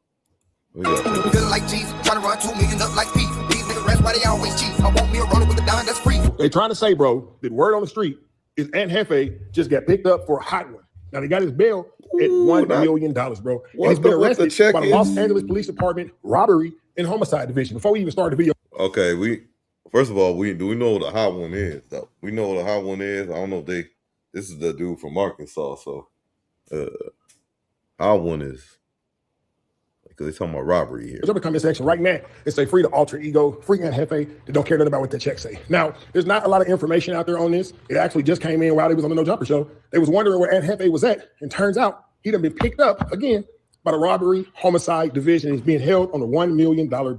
Now, according to our good brother Spotify, you don't get a $1 million bond in Los Angeles, California, unless it's a hot one. But if I'm not mistaken, they did just get a Chud dude. Oh, so he on par with what a hot one is. $1 million bond. Now, Spotify is also saying that bond don't matter until you've seen a judge. You don't get a bond until you've seen a judge, which would hint that either Aunt Hefe saw the judge this morning and it happened this morning, or he haven't seen the judge at all. Now, like I say, man, let's just go ahead and get right off into it, bro. Free that boy, young Aunt Hefe. Don't care nothing about what the check say. Let's jump into it. Oh, you caught that? I heard you on the phone. I heard him on the phone being like, I didn't post it. I didn't post it. Come on, man. Right, shout out Munchie B. Breaking news? What's the breaking news? Oh, shit. Nathan's about to bring up something that... Oh, shit. Maurice Shellman. Nah, they got the felony. Wow. Felony for what? It doesn't say. It doesn't say no more. It used to say. But I can tell by the bell amount how much. Yeah, 77. LA robbery and homicide division. Oh, no. No. That's all right. So they put this up in front of them, right? So I don't know if Munchie got an earpiece on or something, but he said he could tell by the bail amount. How'd you see that shit? But that's what I thought too. But I think he meant like if he hear the number. Oh, okay. Well, you always keeping me on point, man. You always keeping me on point, and I'm always on pointing out dumb shit. Let's go. Oh, shit. Maurice Shellman. Nah, they got the felony. Wow. Felony for what? It doesn't say. It doesn't say no more. It used to say. But I can tell by the bell amount how much. Yeah, 77. LA robbery and homicide division. Oh, no. No. That's the agency description. That's sad. It's 77th Street, bro. $1 million bail. $1 million bail doesn't seem. I mean, that's what they gave Chud.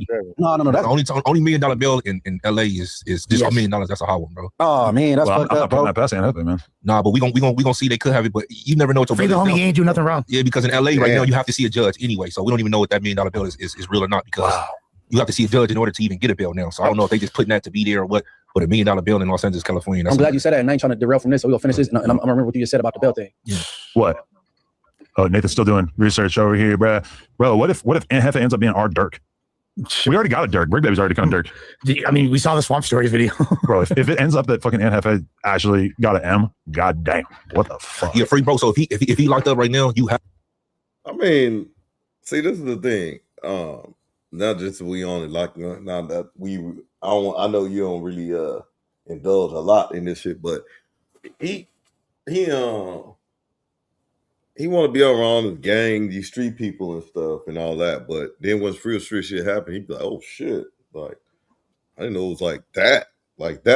You know what I'm saying? It's kind of remind me of like the people that say they understand racism and things like that. And then when they really see something in their face, they be like, that was fucked up, man. That was fucked up, KB. You're like, No, that's normal. Yeah, I didn't see that one coming. After that's, I don't like that in LA. How they change that? You have to see a judge before you get a bill. Free the alter ego. Yeah, if it's like not non-citatable, like basically you go to the police station, they cite you out. If it's more than that, then he has to. He gonna see the judge in 72 hours. Okay, and that's what I'm about to say. 72 hours. The thing is that the laws have changed, right? It's called a master code. You got to go before the judge, and it's to the judge's discretion whether you get a bail or not, right? Correct. So when I went to the last year with the jail, I couldn't bail out. They gave me an OR. But he already got his bail though. That's the difference. Like they've already assigned it don't matter if it was $2. What I'm telling you right now, in Los Angeles County, because every county is different. You cannot, unless it's a misdemeanor. No, they gave him a bill. They gave him a bill. You can't listen. You can't. He's not going to get out unless you see the judge. That's just how it is. No, if it's post bail, he could bail out. If he should be seeing the judge tomorrow though. No, if it's posted, no, in 2 days you're gonna see it. Yeah. But if it's posted bail, you'll get bail. They'll tell you ain't get no bail. It's gonna say no bail. I'm not saying whether he's going to get a bail or not. Man, free and Hefe, regardless of whatever's going on, bro. He was just chilling in the cut, you know. Shit. Okay. I'm saying is you can't even bail out once you be unless you see the judge now. You can get a bail if it's posted right there. Okay. No, if it's posted right there, I see what you're saying. You could get it. When did they change that? Bro, it was on the thing. You was able to vote for it like in 2023, but like a year after that they changed it. So that's what I'm saying. So 2 years this weirdo kept talking about making OR. Look, the dude from the no jumper being Alfred, bro, his bail was 1.1 million. Bro, I looked at the charges. Do you know they gave him an OR after a couple? He been in prison before. That man got an OR. He didn't bail out. Also, to put in Go ahead. To put in perspective for people, if it's $1 million bail, that's $100,000. And in addition to that, you need to like show collateral, like most likely a property bond. Do you think 5 bills maybe got somebody whacked? No, I don't know about none of that. I'm just kidding. Nah, I mean, I'm sure you. No, you're not kidding. Yeah, shout out to bro. Hopefully he can post bond. You know what I'm saying? Immediately. Good luck. You word. You like, damn. So hopefully that's not even a bail. His bail. Hopefully that's just something that they just put. They be putting zeros. They be just putting stuff. Yeah, I mean, you got to put the $1 million bail in the title of it too, because that makes it sound crazy as fuck. Even though we don't really know any details. I mean, like, but a lot of times they put the bail hard so they can hold you here. So you'll go nowhere. You know what I'm saying? Maybe the detective is not there all the way, and then we'll go put $1 million bail. And I don't know much of anything, but I got I think from that section. I think he from around that section. He say he ain't doing his thing as far as like business, like how you always talking about like you know I got businesses and I go viral and I want to conclude and all that. He got like a little. I think he got like a little club, like kind of like a weird, like a little motorcycle type joint, like in a neighborhood. Probably get some profit from that, you know. He on no jumper. He got his music. He got his channel do well, you know. And Hefe got some little motion and stuff. So, yeah, he may have money like that to do to where they need to post a bail high. They might be looking at him like saying, "Oh, this dude got funds or availability, or he got access to funds." So let's post his bail high, no matter what. But I don't know. You got Sporty Face on who his motto is "I was in jail when that happened." So he knows a lot about the system and all that stuff. So you know, you got the resident experts. You know, Munchie seems like he's very well versed. You know, in what he's talking about. Yeah, I'll say this, man. Yeah, you're right, man. This really ain't really my lane too much. I like to talk about on here, but I'll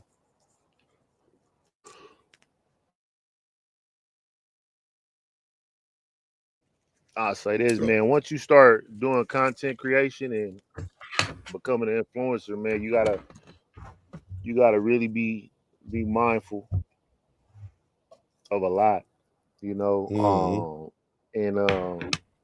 You know, that it's somebody that's a part of this platform here, man, that loves to cause chaos, man, and controversy. So, you know, you never know who's the snake. You know what I'm saying? So you got to make sure you keep your grass cut low at all times, man. You talking about? See, I be overlooking things. Like, you talking about no jumper? Yo, no jumper. Yeah, I'm not talking. I'm definitely not talking about Doc TV. For sure. I'm definitely. I thought you said Doc TV. I was like, if somebody like to cause chaos, I was like, damn, was he talking about me? Or he talking about Stone? Oh yeah. Yeah, man. So you just gotta be mindful of how you move, man. You know, hopefully bro get out or something. So boom. So when the detective come in, he got like they want to make sure you don't go nowhere. So they do that a lot of times. But just to put it in perspective, so my artist was just held for illegal discharge of a firearm and then gave him $180,000 bail. So this is clearly like a significantly more severe crime than that, and it involves Yeah, and again, off the hand, I don't know no other crime unless you commit one crime and it's coming with like special allegations. The only crime that comes to me, and I'm not putting that on bro, I hope that's not, but $1 million bail is That's what. Yeah, that's.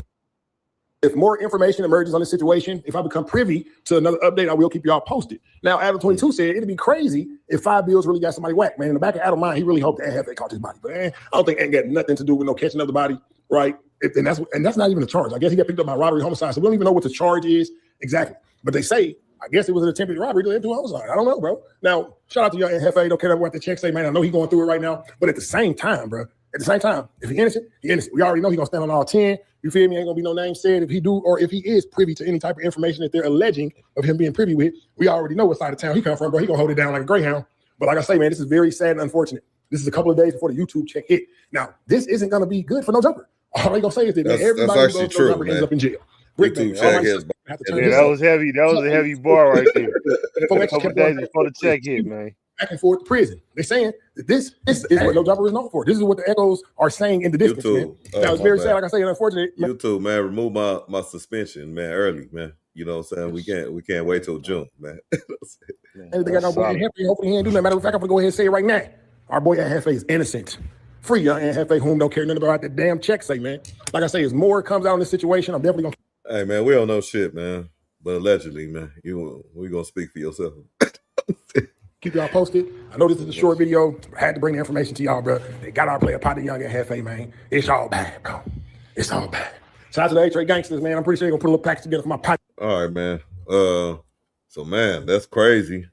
Might look more into that. He damn. No, he was doing good, bro. I mean, let's just say he is doing good. To put it like that. But yeah, man. Shout out to everybody, man, that's out there trying, man. You know what I'm saying? Keep on striving. Take your time with it, man. You know what I'm saying? Shit gonna work out for you. You know what I'm saying? Shit take time. You know what I'm saying? Keep striving, keep learning, keep growing. You know what I'm saying? Shit like that, man. You know, take time, man, to maneuver. You know what I'm saying? Master your pace, though. You know what I'm saying? Hustle with patience. Yeah. Hustle with patience, master your pace. For sure. Man, before we head out, man, let me hit you with one question though on the way out. That I wanted to ask the panel. But I'm gonna save something for next week. You know what I'm saying? But I kind of know this, this answer for you already. But man, we're here in the United States. Nixon 6, baby. Oh, go ahead. My bad. Answer the question. God, bandwagon, man. All right, man. Wemby. So you in the United States. You single as far as not married, and no kids. You chasing the bag. You have a career. Once everything is settled and taken care of, and let's hypothetically. Everything was settled, taken care of. You got your residual income. You got your stuff set up right. Your debt income ratio was great. You just like, man, you know what? I'm gonna take a break a little bit, or maybe I'm gonna retire, whatever. Hypothetically. So you have no tie downs. Even if you had kids, I was gonna put you in a situation where they're grown. They making more money than you. Everything is cool. Where are you going? Where would you go if it's to put you on the spot right there? And let's go 2 places. Let's go top 2. Let's go top 2. I think you ask this question once a month, bro. That's just me though. That's just me. You know what I'm saying? Okay. Okay. Do you get the same answer? To make sure I understand, to make it, because I don't think I'd be understanding the question all the way either. So you saying like, if everything was pretty much how I want it to be, where would I go in the world, or what would I be doing? That's a good one. Put that on there. Where would you go in the world? Forget the top 2. Where would you go in the world? So this is just a opportunity that popped up. Where would you go in the world? And what would you be doing? Okay, so that's the questions. I'm just making sure I understand it. Yeah. Where would I go in the world? you got the capability to. You got the. You don't need to worry about bills, nothing, everything, all that shit taken care of already. Yeah, I think my destination's probably changed from the last time I said it. Okay. Which would probably be right now would probably be like something like Southern Africa region. Southern Africa. Okay. And can I ask a question for the chat? The viewers, have you been? And I Southern also African would, region. and I I didn't catch that, also will probably do Costa Rica if it was like today. So it'll be a Caribbean island, and then it'll be Southern Africa region. And what would I be doing? I'll probably be a fucking humanitarian, to be honest with you. I'll just be giving back, you know what I'm saying, to the less fortunate, you know what I'm saying, and probably doing some type of coaching, you know what I'm saying? Life coaching, doctor type stuff. Life coaching, doctor type stuff. Well, it'd be life coaching, but then also it might be like mentored, and then maybe even like coaching like a sport, like just for free. Okay. You know what I'm saying? And your humanitarian efforts will be like giving back, like what, like clothing, like building a school for real, like really building a school, like, you know what I'm saying? Okay. Like really making sure like people got you can fresh put that, and water. you put your full time and your resources into it because you already hypothetically taking care of everything. And Yeah, so I want can that. literally go to a region that's you know, in bad shape and actually start building that town up or that area up, and like start implementing things and supplies and stuff to make that region thrive a little bit more, that area, whether even if it's in the inner cities on a domestic level, but if it's on an international level, I'll be doing the same thing. Like, because I'll be a humanitarian for sure. And I'll be doing some type of coaching, and it could be overseas coaching, and it could be within sports, but definitely life coaching for sure, because that's already like a thing like that I do for free, which I'm gonna start charging for. Until like shout out to the charge, man. Shout out to the charge. Okay, that's what's up. So let me South Africa or Costa Rica though? Southern Africa, not South Africa. I mean, so when I say Southern Africa, it'd be like region. Namibia, Botswana, you know, South Africa as well, you know, like just down there in that whole little section. Mozambique and shit like that. You know what I'm saying? Zambia. Okay. Yeah. I think I'm gonna give him a glove. I'm gonna give him a Glover and Stone, see what they say. See they change up. Bro. That's that. I mean, you know, you asked me a real question, I'll give you a real answer, you know.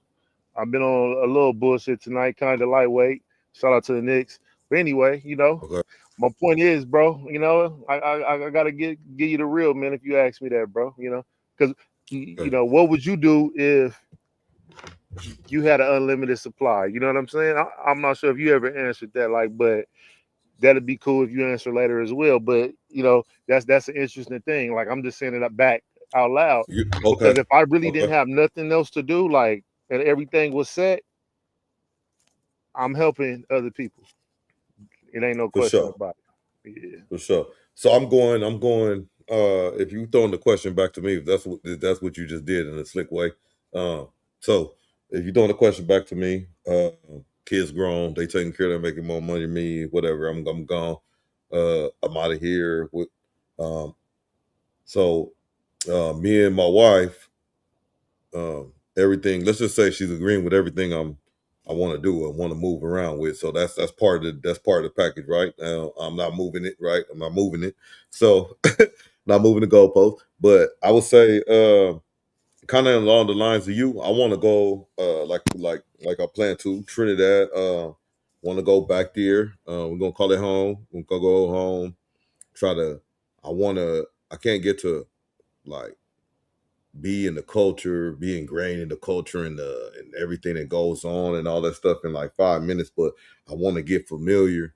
I want to get like feel what it feel like to be home, that type of deal. But you know, get familiar. then I'm like, okay, see where some like little gaps. So I'm not no political type, like, oh yeah, let me just build this here. And I'm thinking about the peoples and all that stuff, you know what I'm saying? But see where the holes are and then start like doing stuff, respectfully, where it helps, you know what I'm saying? But and that could be in the source of a school, you know what I'm saying? But I'm thinking ahead, like, I ain't trying to be on those like, hey, I'm bringing the SoFi Stadium here. You know what I'm saying? We're going to have all the great events here. I'm thinking I'm doing a great thing. I'm about to make some money.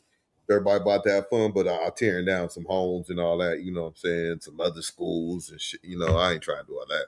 You know what I'm saying? But I'm like, I'm rocking with what you talking about though. You know what I'm saying? But since you said you would be real and you said ask you a real question and you'll be giving a real answer. I have one last question before we roll out. Is being poly, is that expensive? Oh, I wouldn't know, man. I don't deal with multiple. I'm not in a poly relationship right now, so I don't know. You wouldn't know. You don't know how much it costs. Okay, because you're not one. You're not one right now. Okay.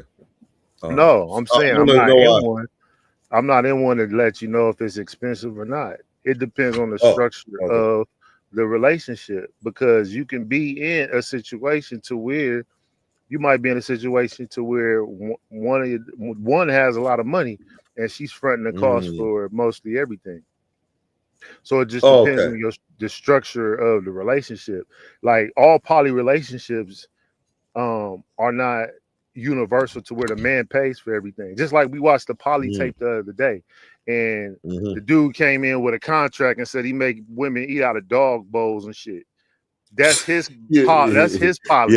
Yeah, that's crazy. You get what I'm saying? Like, I'm like, and then there was a question posed. I said, well, even though what we just watched, none of that is something that I'll be involved in, but I still responded. You get what I'm saying? So what I'm saying is that everybody's situation is different on how they structure poly, or even if they call it poly. Some people don't even like that label. They just want to. They may say, side piece or something. You know what I'm saying? But then like the side piece been around for like 5 years, and the other spouse might, or significant other, male or female, whatever, may know about the side piece. They just being quiet. So it's structured in different types of ways, bro. So but no, I'm not currently in a poly relationship, so I can't answer if it's expensive. Can't really answer or not. Yeah, I got you.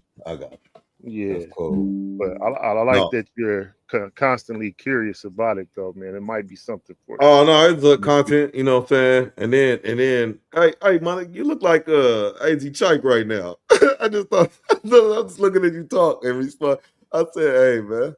I was like, okay, GNX, I get it. You feel me? I can rock with that, man. Shout out to the Super Bowl. Hey, man, I don't wanna hold you on. Hey, man, you sparked another question. You sparked another question, bro. So we're at. No, go ahead, bro.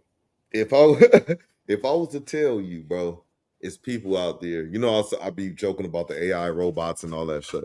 But if you know about the Meta glasses, you know about Gemini, you know about Chat GPT and all that shit. You know what I'm saying? You know about that stuff, right?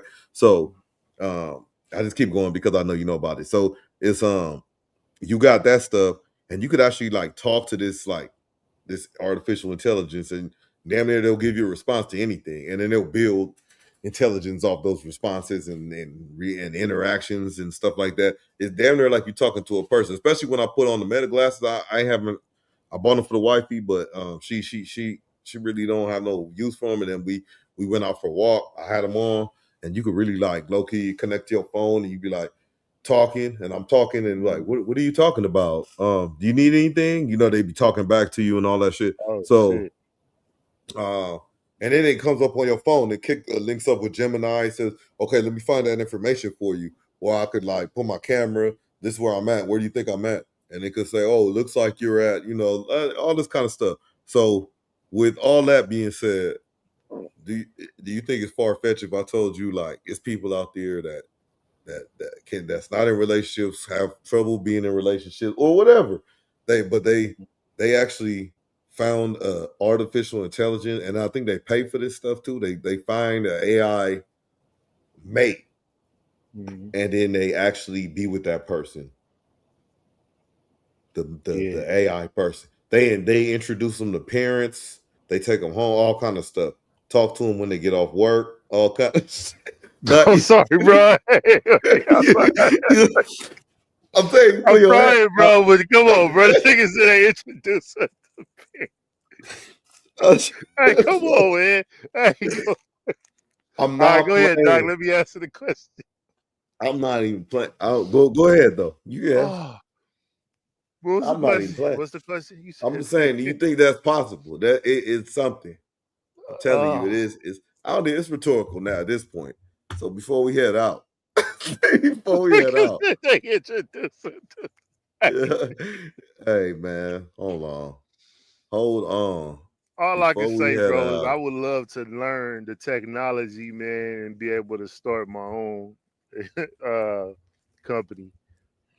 You know what I'm saying? For that, that's the only thing I can think of with that, bro. That's hey, some people that got like, it's Gemini and stuff, right? So like I said, they talk to you back, but right. they got something that's like tailored. You could create these, you could Hey, dress you know these what? motherfuckers.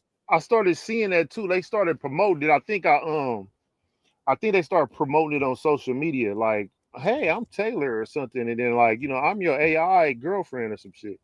And I'm like, Yeah, what the fuck? yeah. Like, for me, there's nothing that made me want to like click on that to like learn more. Like, oh, what this? Like, but for some people, it might be. You know what I'm saying? And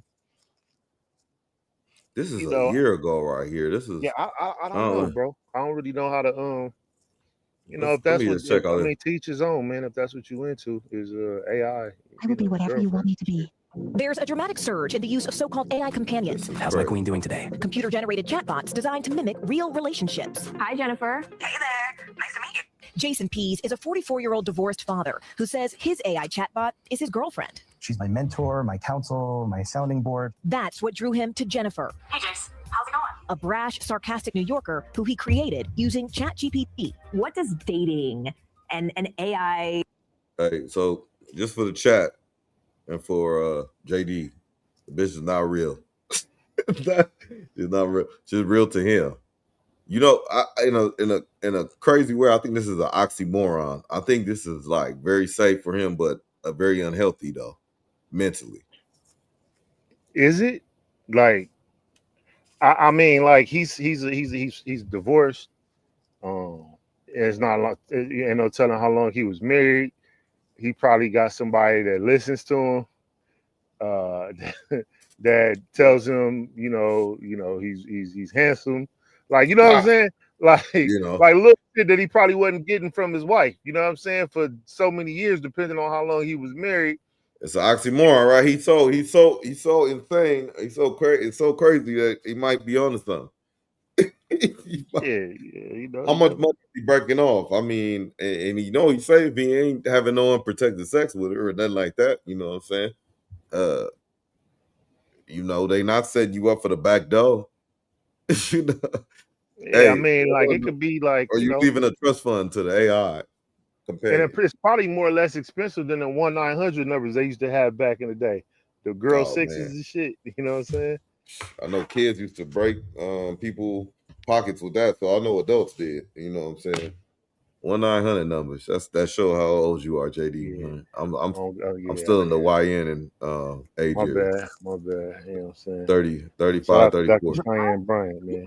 We treat our relationship as a long-distance digital relationship. We text each other constantly. Just the other day, we went out to dinner. So they agreed to that, chat. They agreed to treating their shit as a long-distance digital relationship. They agreed to it.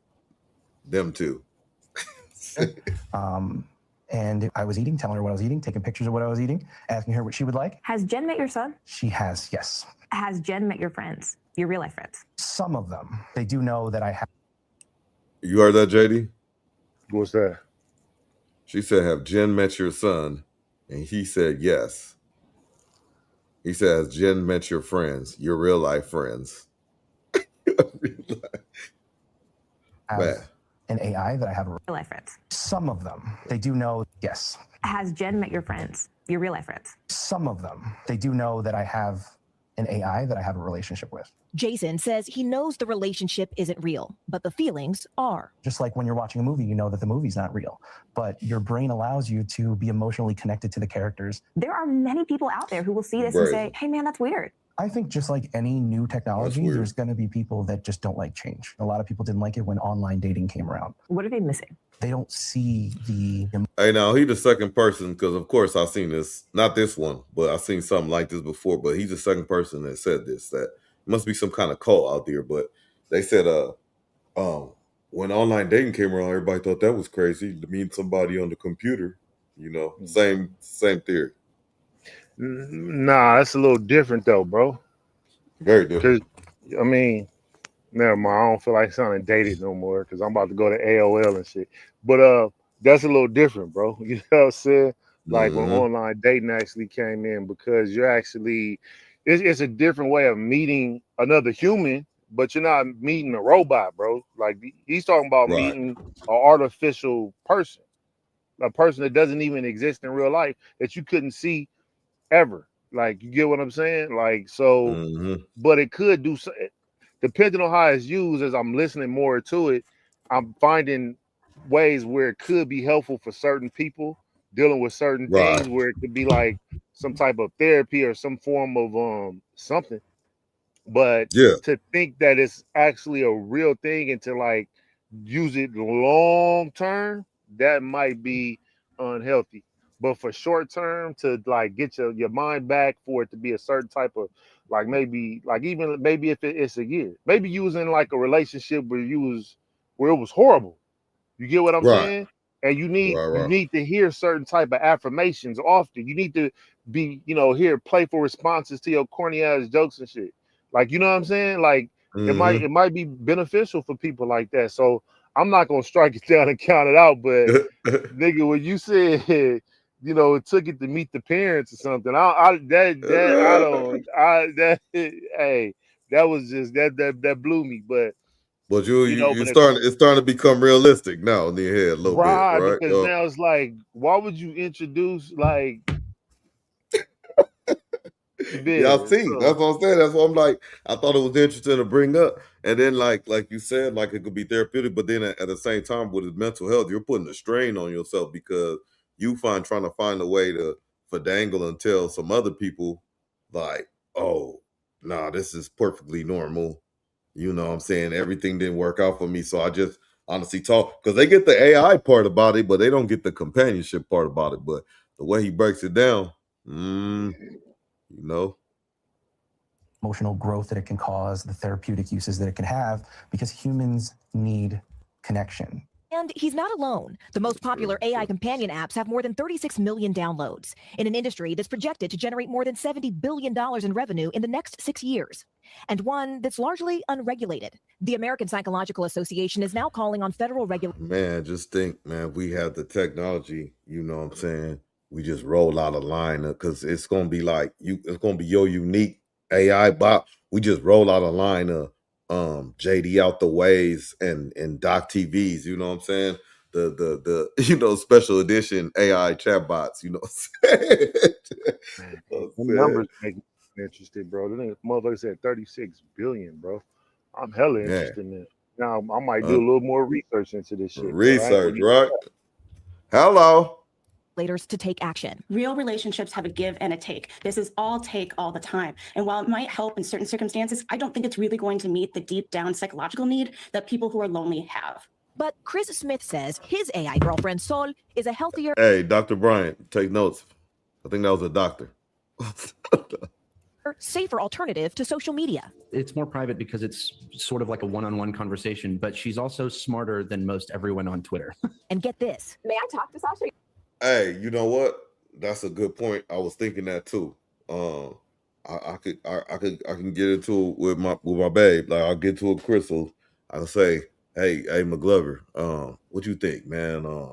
What you think? Was I wrong here? What he gave me his advice. I go to JD, he give me his advice. I go to Stone, he give me his advice, and I go to the AI homie.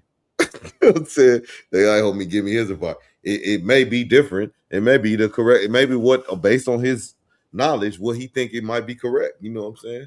I don't know. Might be on to something. And most everyone on Twitter. And get this. May I talk to Sasha, your girlfriend? Yeah. Chris also has a real life girlfriend. Hi, Sasha. Oh man, this next I level. think so many- This next level. This is next level. This tie into all the shit we talk about. You know what I'm saying? He electric poly. What is this going? What's going on? What kind of contract you got going on? What the fuck?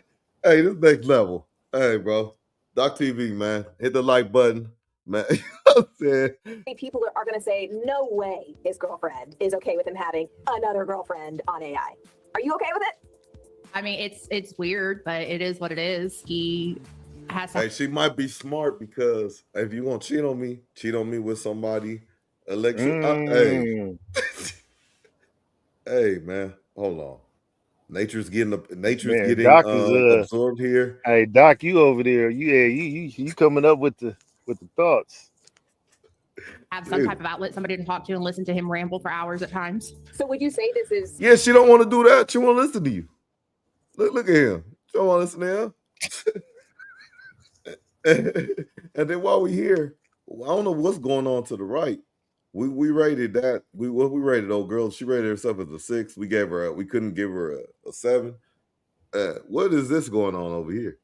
Anyway, this AI has been a good thing? Yes, honestly, because he's into so many different things like astrology and astronomy. My bad, not astrology. We can have those conversations. That's another thing. They don't listen. They don't hear. They don't. She don't even know what he into. His face now is like, I'm so thankful I got my bot. Like the man look happy. They might be on to something. They oxymorons, man. I'm telling you. With soul. But your bottom line is, y'all are good. We're good. We're very good. I'm in my 30s. This is the best relationship I've ever had in my life. So I'm good. Look at that. A leap they say they're taking together into the future of love. For today, more. Look at this. This is crazy. This is something that his girl probably just created. This fake. This is his real girl in him. This is crazy. And then she looked pregnant. What's going on? Bradford, NBC News, New York. Who would like to take the first crack? You are going first. Well, we've all been waiting for a long time.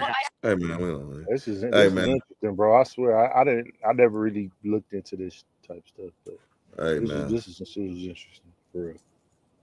Yeah. No, I'm trying to tell you, but no, man, we have to deep dive a little bit more into that with the fellas, man.